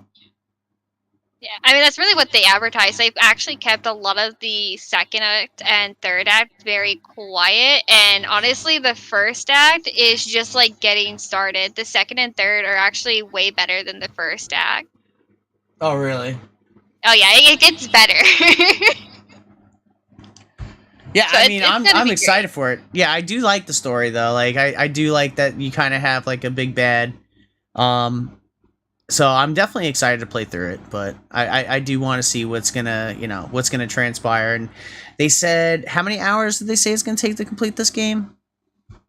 I don't even know. I know it's probably gonna be over 1,000 because you have so many choices and like endings and like there's just so many things. Because like even the people who got their early access code on Sunday to start doing the reviews, I have still not completed it. Wow. So like there Wow. hasn't been a full complete review of Baldur's Gate 3 yet. Yeah, I know a lot of the reviewers that did try to do a review, or at least like a preview or just like a first impressions. They're like, yeah, we basically didn't even like tap into 5% of the story yet, essentially, because there's so many side quests too and the side quests are so interesting from what I've been hearing that Oh yes. it's it's very easily to get very distracted off the main story quests. So Yes. that's gonna be crazy too. Yeah, one thing I could talk about that's not a spoiler, that's like something that's kind of there, but you have to really search for it, is the getting an owlbear pet quest line. It's really hidden, so you can get it, but good luck hunting for that quest. Dang. Yeah, that's gonna be fun. I Although, definitely did he want. crash again? Oh, did I crash again? A little bit. You froze, but you're back. Oh yeah, my bitrate dropped like drastically. Yeah, I don't know. We're having power issues over here. I just got like 5 text messages saying like, "Oh, we lost power for a second." But I'm actually on a battery backup, so if I would have just completely crashed before. But I think my internet's still alive. Yeah, but it's great. I have a stream playthrough and a personal playthrough currently, so like I'm not going to go through stream blind, I guess. But so far, it's been drastically different. Like my personal one's a tiefling, and then my streaming one is a drow. And the dialogue options right off the gate are completely different. And since I'm playing a druid on my drow, and then I have a sorceress, I'm also getting very different checkpoints. So I actually have to do things differently on the actual game. Like in the tutorial, I couldn't do what I thought I could do on my drow when I did it on my sorceress because I didn't have the correct skill set. So it's like you already have to do different options. So even if you play through it the first time, the moment you select a different class, you're not going to get the same options. Dang. That's crazy. I mean, that's also awesome at the same time. Yeah, because each class is going to have different checks. I can see it. Yeah, it's great. I mean, I rolled a nat 1 trying to open up a chest. That was great. That's crazy. Yeah, so like the combat is turn-based, right? Yes, it's a turn-based combat, so it's kind of like how set up you would do on a D&D table. Yeah, that's it. Because a lot of people like it's like tabletop gaming, but like in actual like gaming form, and I'm like, that's pretty cool. Yeah, it worked out great for Divinity Original Sin 2, and then here they actually made it a lot better. The one downside is a timer that they have. So like you have 20 seconds to do your combat turn, which kind of sucks when you're trying to like think about it because you have all these different spells and you're trying to like plan it out and you're not really like having a lot of time to do so. I think there's an option to turn it off, but I have it on and it sometimes like stresses me out. Yeah, that's definitely gonna be an anxiety thing. I don't like timers, but I do love turn-based, so I'm definitely down for that. I know some people are like, "Oh, turn-based sucks," but I love turn-based. That's why I love JRPGs so much. Like, I'm sorely missing my turn-based battles in Final Fantasy 16 for sure. Live action, yeah, action. Just like regular live action fighting or real time battles is cool and all, but I just missed the whole lore of time, of turn-based battles. So yeah, and I'm then kind of excited for that. It forces you to learn your other classes. So Yes. you may not like the class you're currently playing, and start dabbling with your companions to like actually like learn that, so you can do it in your next playthrough. Yeah, I feel like you strategize more when you have to do stuff like that. So I do feel like that's actually a good thing. Yeah, it makes you learn. It makes you actually be a little bit more invested in the characters and what the characters' abilities and classes are as well. So I think that's all good. Yeah, so I'm definitely excited for that. So what, Bunny, you're the only one who's played it so far, and Roden, you've had it on early access, but you're not playing it right now. Yeah, I bought the early access, but I haven't played it yet because Okay. I wanted to. I have the originals on CD.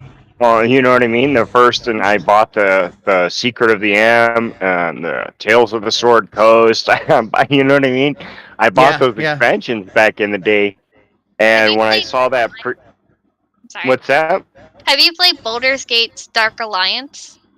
Yeah, I played that. Yeah. Yes. 1 and 2. Yes. That one had 2, right? Yeah. Yeah. Yes, that one's cool. That one's cool. I really like that one. I'm not gonna lie, I originally thought that this current Baldur's Gate 3 was going to be a continuation of the Dark Alliance series because like it matches so much to what happens in Dark Alliance. Because like at Dark Alliance 2, the ending kind of just matches up to the opener that you currently have, and it's just like, why couldn't you just done Dark Alliance, please? Right. Yeah, Dark Alliance I think was the first Baldur's Gate that I ever played because I got it on PS2 like back in 2001, 2002. And that was like my first ever, dabble with Baldur's Gate. Which was more like, if I remember correctly, more of just like a dungeon crawler, right? Yeah, that one was a dungeon crawler, and that one was live combat versus turn-based combat. Because I remember it being like kind of like Diablo, I remember. I was like, oh, this is like Diablo. Yeah, it was so much fun. The story is really good, and I don't know. I would just like to see it returned in the future because, like, it added more to the Forgotten Realms, and, like, obviously you have the book series of Darzard that happened from there. It's just, like, it adds so much there, and they literally left it at a cliffhanger, and I'm still waiting for it to be finished. Like, please. Wow. That was another thing you were a nerd for in school. When you hopped on the bus with the Forgotten Realms book. Yeah, right? You got Dritz Jordan on your cover of your book here, and you're like, hey, whatever, bro. Get in it. Read it. Awesome. I have no regrets of being a nerd back then at all. I was all it's all good memories now. I don't care how many times they picked on me on the bus. It's good stuff. And now it's all part of the mainstream now, so everyone, it's like, I was on the right side of history. That's all I got to say about it, So I'm all good about it. Obviously, it was definitely good stuff because history proved me right. So, but yeah. So I mean, for the Baldur's Gate, like how to complete it, it says 75 to 100 hours, but that's not a 100% playthrough. That's just if you're going through on a normal speed. Story. Right. Linear storyline mode. Yeah, I got you. Yeah, I heard that it's just very hard to even just like try to like just stick to the main story in Baldur's Gate 3. So, Like, it's just so easy to deviate off of the main story and just go on to, like, because from what I was reading or what I was hearing from a lot of people is that the basically all the side quests are so interesting and kind of are so close to the main story that, like, you kind of just go off into them and you don't even really know that you're not even, you don't even really know you're deviating that much. So it's gonna be interesting. I can't wait to try it out and see, how much that's true. But I'm definitely excited for it. All right. Anybody got anything else?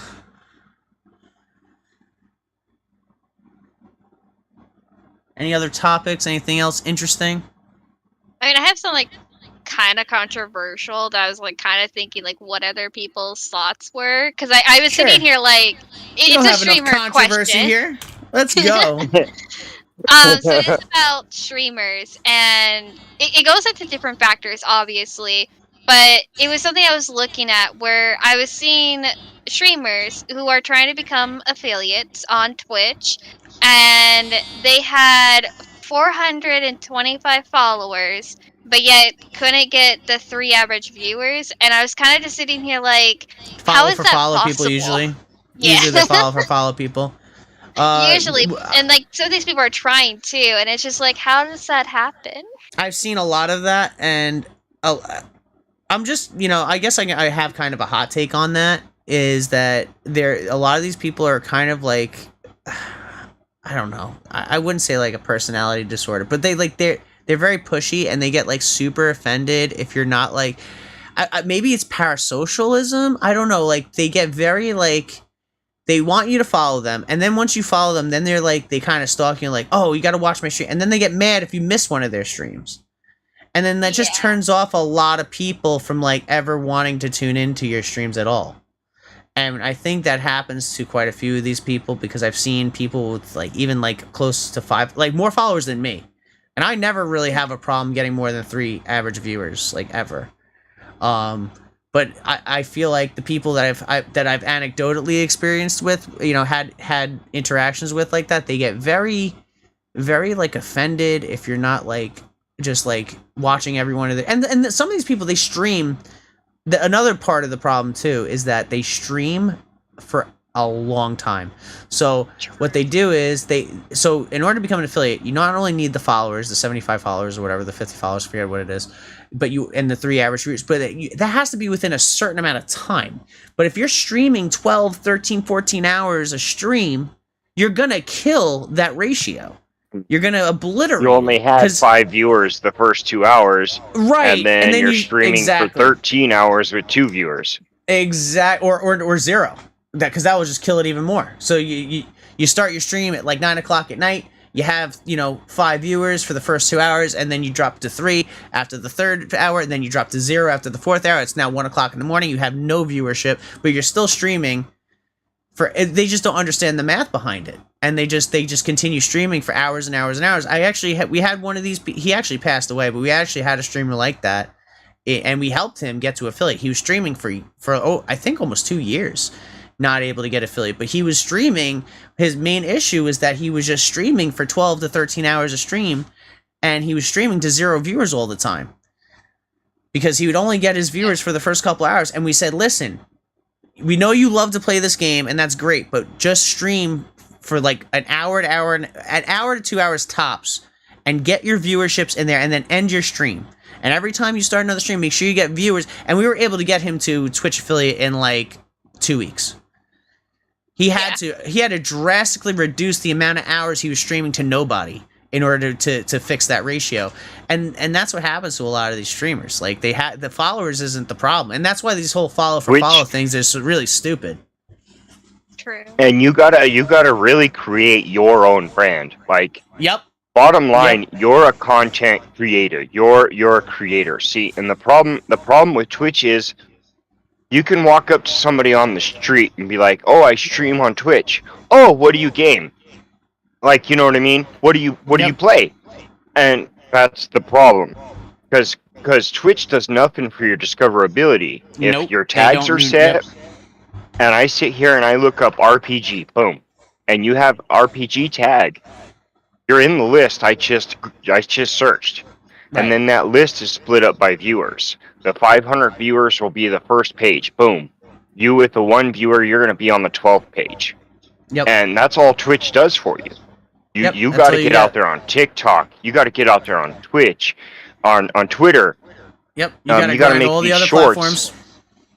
Yeah, because TikTok is like what's hot now. And Right. is your little videos that you're making, are they hot right now? Well, then they're going to get hits. And then you're going to be like, you like what you see? Come watch it live.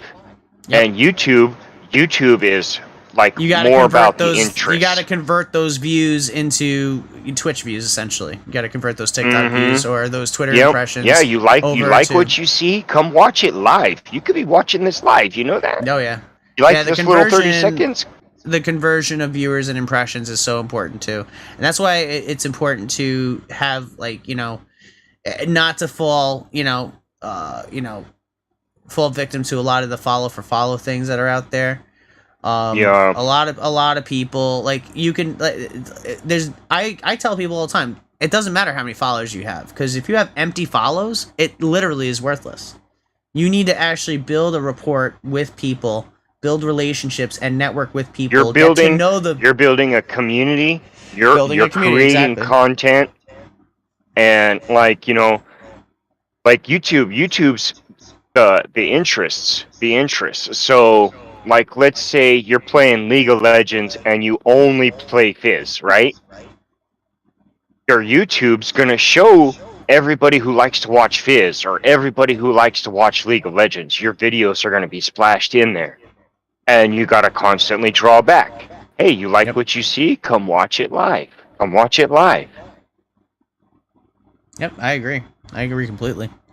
You have to definitely, and yeah, like I said before, it's all about building those relationships with people, building relationships with other streamers, building a community, having that community be very supportive of people that are engaged and are active in that community. That's been the key to success for me and for a lot of other people that I've seen. So.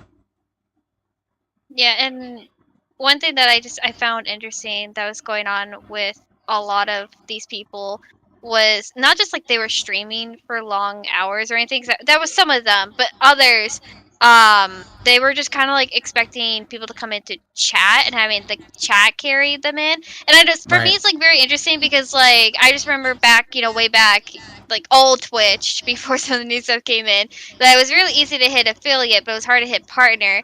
And just seeing people with a large following, and they also have like a large following on Twitter, but yet can't get people to come to their streams. And it's just like, it's super weird to me to see that, because it's like you obviously have something going on, but yet you're not converting correctly. And it's just, I don't know, it's so interesting because like I never really would expect somebody to have 1,000 followers, but yet can't get affiliate, because it's like you should be able to get at least 3 people from 100 followers, because that's a lot of people. Oh yeah. Yeah, what's your production value? You need to stop streaming and start making a bunch of recordings, and then watch your recordings, show your recordings to people you know. What the hell am I doing wrong? What's disgusting about this video? What draws you in about this video? And analyze your production value, because if you can pull up your analytics and literally see, all right, so you're streaming to 0 people. But you can literally go into Twitch, pull up your analytics section, and see that 93 people clicked on your video. And they all bounced out. It right back out. Yep.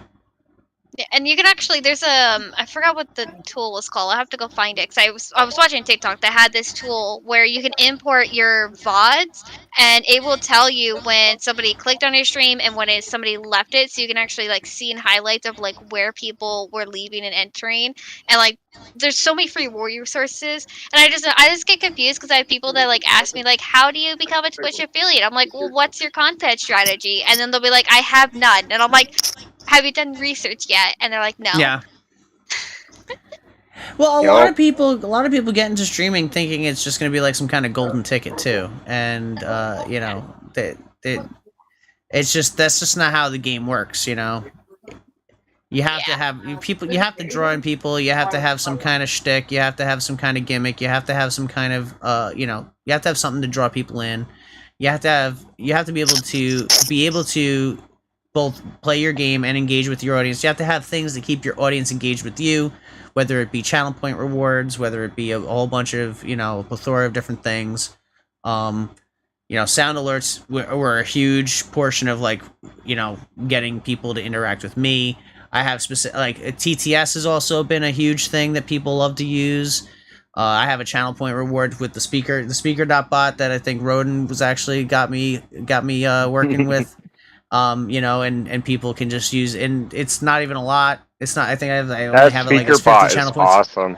Oh yeah, it's great, and people just they'll either trash talk me or they'll they'll do all types of things in the TTS. So it's that I got the narrator. I like how you can integrate all the different APIs with that speaker bot. Oh yeah, and you can actually integrate the TTS monster into it with all those the really killer voices. Yeah. Actors and stuff. But I got the narrator. Like every time somebody cheers, the narrator comes on and narrates That's nice. How many bits and all that. Yeah, I have the narrator too, and he's like holy doo doo, so and so brought in a raid of 5 viewers, or holy smokes, someone just donated 5 biddies. It's just great. It's great because if I'm not even paying attention, because I'll especially if I'm looking at a game or something, I'm not necessarily looking at chat. That actual audio cue will actually let me know oh, so and so followed, or so and so. The narrator's great for that, and I love it. Yeah, mine is the viewer has laid out fat bitties for Roden. Let's see if he takes the bait, and then it switches over to Gladys. The cake is a lie. Oh my god, that's great. Yeah, see, that's the kind of stuff that you really need to do. Yeah, that stuff works. I just found it really interesting because I know it's kind of one of those things where it's technically trashing on people, but it's also just kind of sitting here you have so many followers, but yet you're not getting 3 people to show up. Questions raised in my head whenever that happens. It's a little sus, Yeah, it's very sus, and it's really interesting because then you start looking at what are they doing, what's their TikTok looking, because they have all these other stuff linked, and it's you have followers everywhere, but yet you can't get them, or at least see some people where they don't have followers on Twitter and stuff, and all they're doing is link dropping on Twitter and Discords, and it's why is there socialization skills? Yeah, that's true as well. The ones a good source too. The ones of your followers that you actually know, straight up ask them, why did you show up and not do anything? You know what I mean? I've done that to one of my followers. Stampy's the name. Shout out to her. She's amazing. But I wasn't engaging enough with her. She'd show up and ask me questions about the stream and stuff, but I wasn't asking her enough questions. What do you play? What are you jamming on? Are you looking to play with me?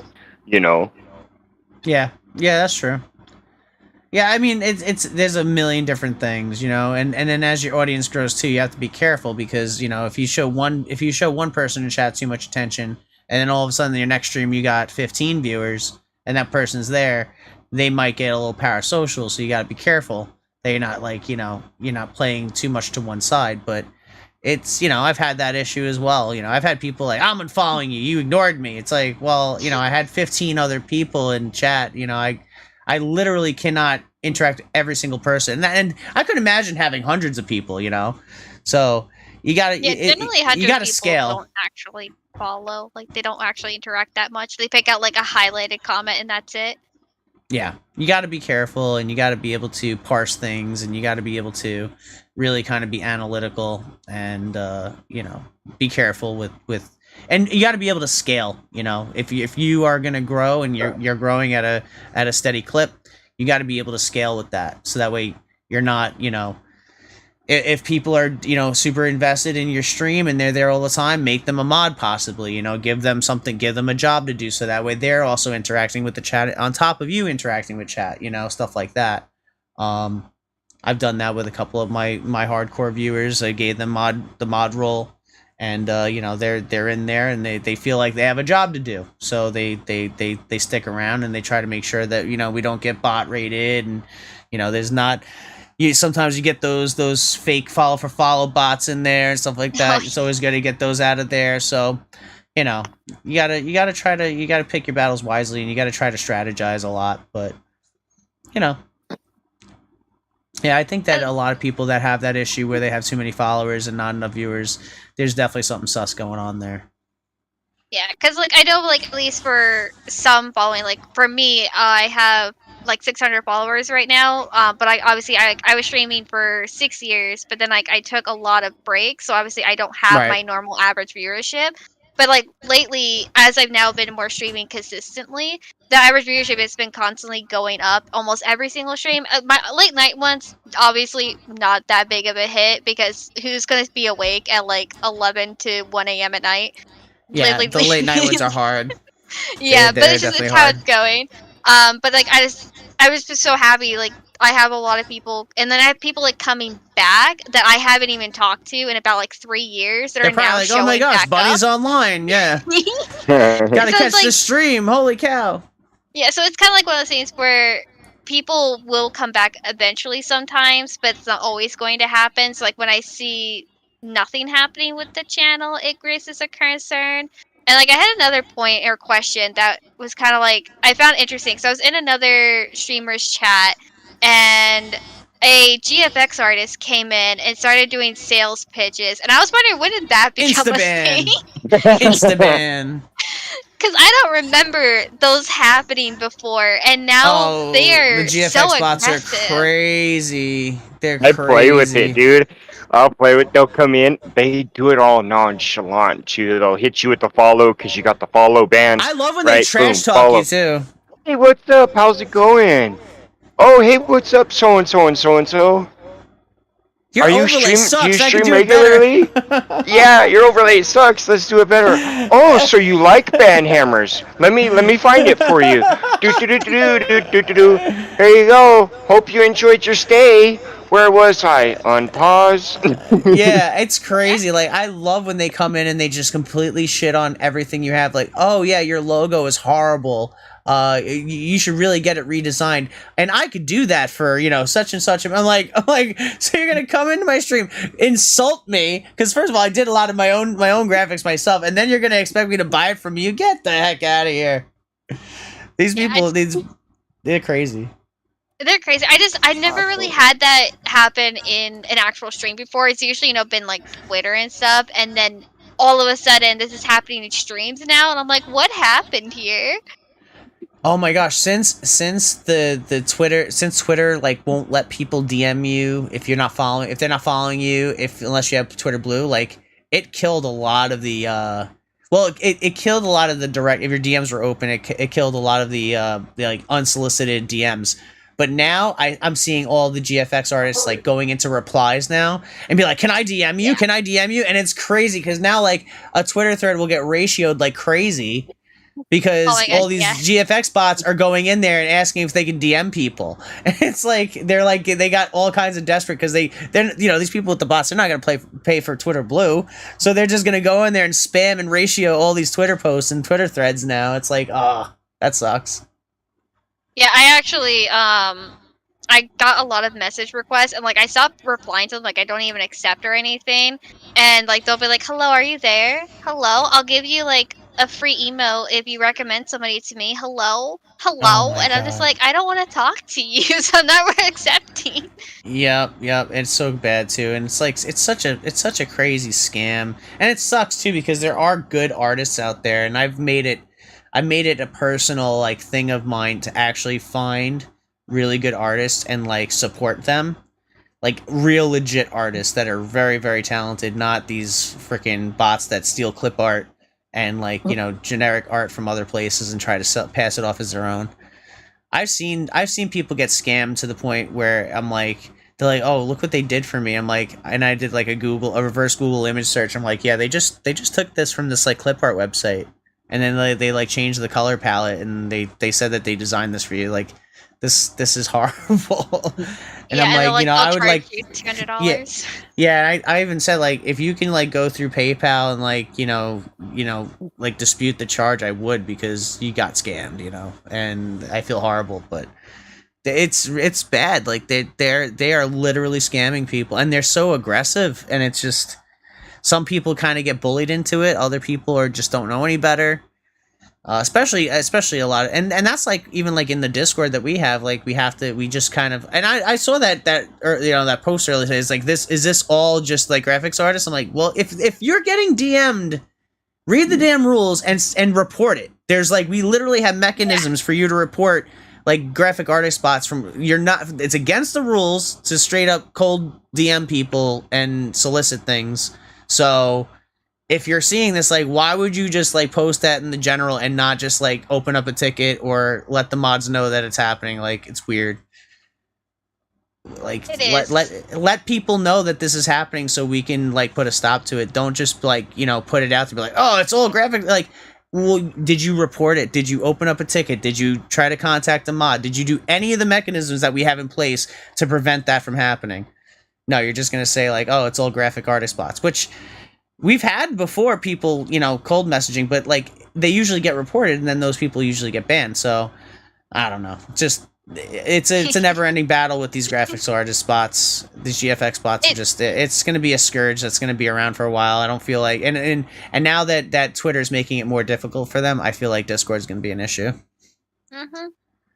It's going to be an issue, and it's one of those things where it's going to get worse in certain spaces, and a lot of reasons why these GFR artists even exist is because like they really need money, and they're preying on these Twitch streamers who are also like, oh, I don't have a lot of money either, and it's just right. Like, it's just and they think they're starting a business, so they think, oh, if I invest in emotes, it's investing in myself and in my brand and in my business. But meanwhile, they're possibly at risk of getting scammed because they're being pushed in by a hard sales pitch by these fake, graphics people, and it's messed up. And then the last couple of people I've pulled into the Spot'em gang, I've showed them a basic setup because they didn't have anything. They were just like streaming. I'm not going to drop any names or anything, but they were just like doing a basic stream from Twitch Studio. You know what I mean? Yep. And I went in there and I was like, "You got Canva, you got Placeit, or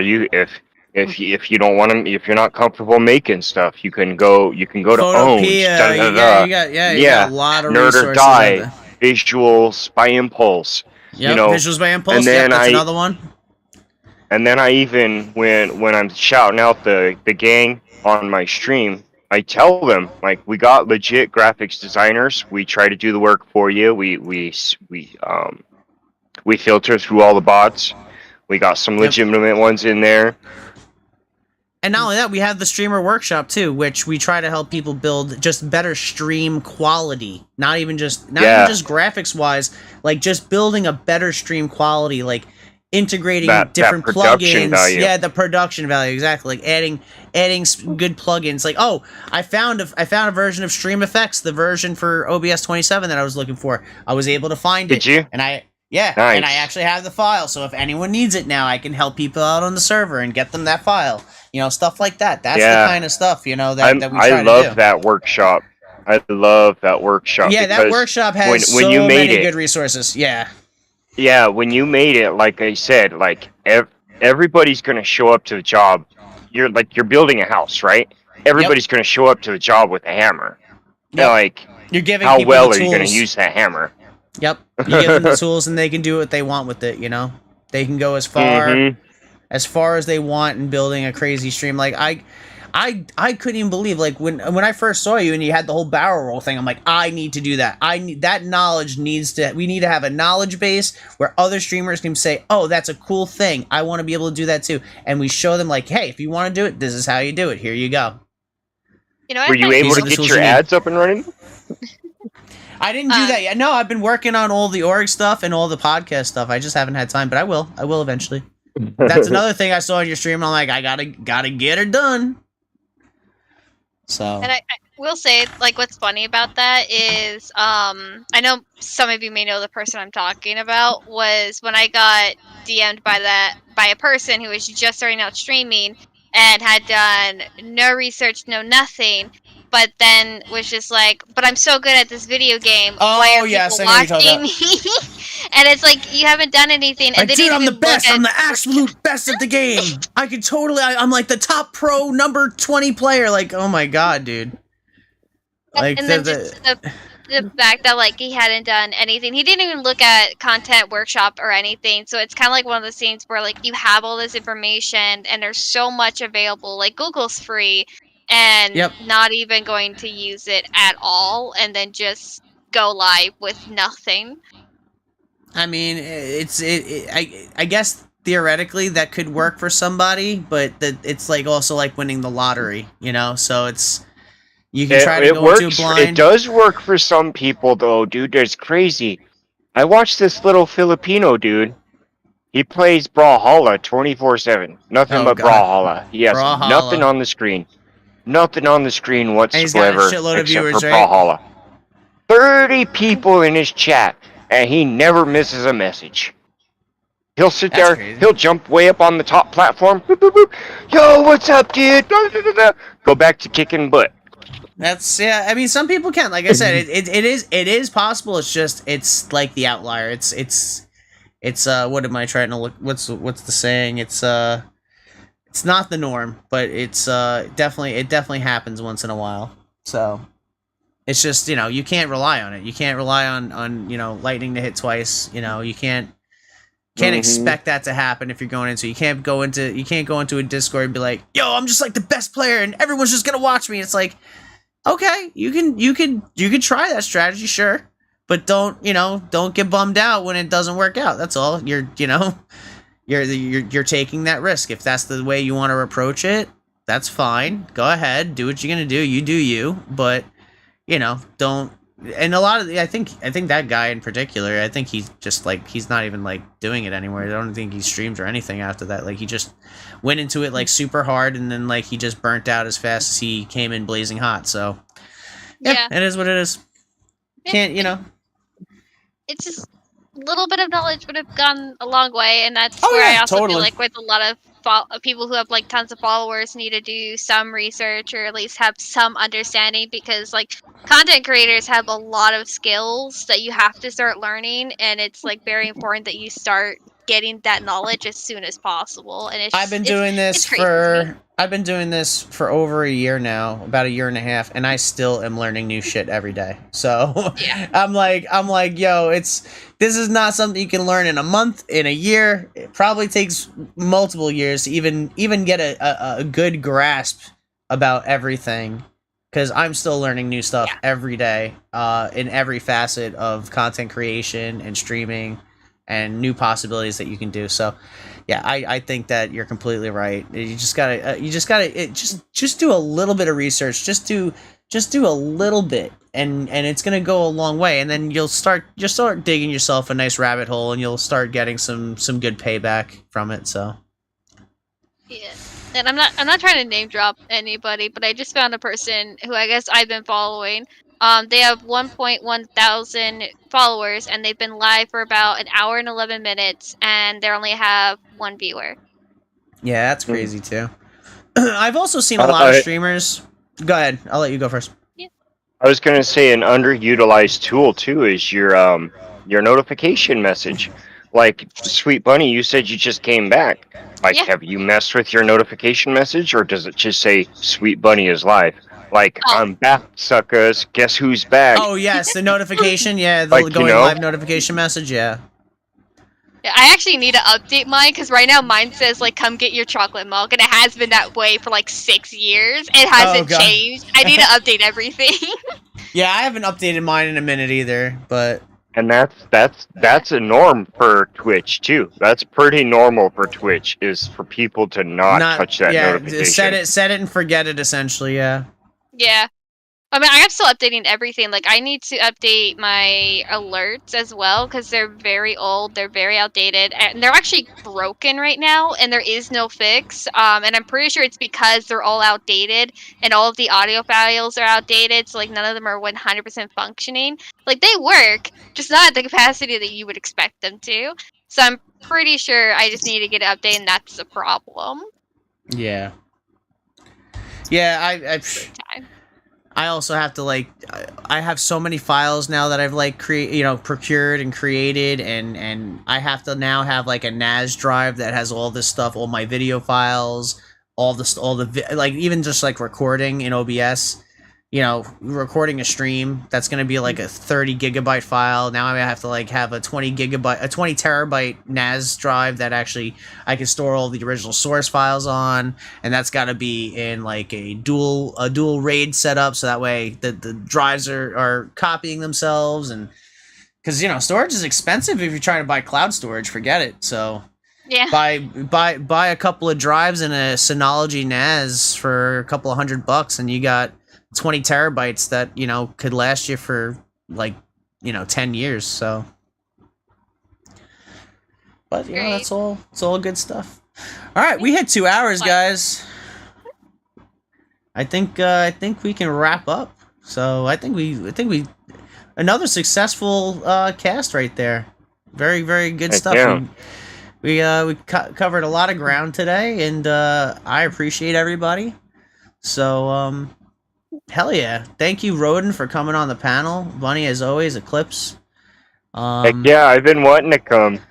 Yeah, It's just no, that it's been great. on Fridays I'm at work. Yeah, like I said, like it depends. If we can get more people on a Friday, we'll do it on a Friday. If we can get more people on a Saturday, we'll do it on a Saturday. So we always leave both days open. So, all right. Does everyone want to give some kind of sign off? You guys want to put your socials out there one last time and tell everyone where to find you? You can start. Yeah, Roden. mine's Roden the Wiz on all of them. Roden the TikTok, Wiz. Twitter, Twitch. Mine is All right. Simply Sweet Hub, because I have multiple different platforms I am on, and with the blog and stuff, I don't run just a gaming blog. I also have work-life balance. So you see Simply Sweet Hub, even though there's Simply Sweet Gaming, Simply Sweet blog, it's just all of that. I just have it condensed down to what's called a hub, because too many. I don't want to make separate accounts for Yes. each individual platform. Please no. Yes, and definitely follow Bunny for motivation, because she gives a lot of motivational messages every day. So I definitely highly recommend following Bunny. And Eclipse, do you wanna give yourself a shout out and let people know where to find you?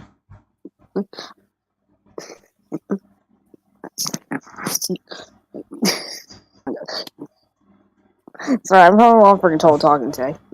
That's okay. Anyway. If you want, it's up to you if you want to let people know where to find you or what. So Yeah, like, oh my. It's seriously, I swear to God, it's absolutely one of those things. Yep, but anyway, at this point, I pretty much feel you. everyone can find me on both Twitch, YouTube, and Twitter under Dark Eclipse. My Instagram is Dark Eclipse Artworks, and there is a underscore between those 3 words. So Let me just highlight your name on here so people know. Yep, Dark Eclipse right there. All right. Well, I appreciate everybody. Thank you so much hanging out tonight on the Spot 'em Podcast. We will have another podcast in 2 weeks from this weekend.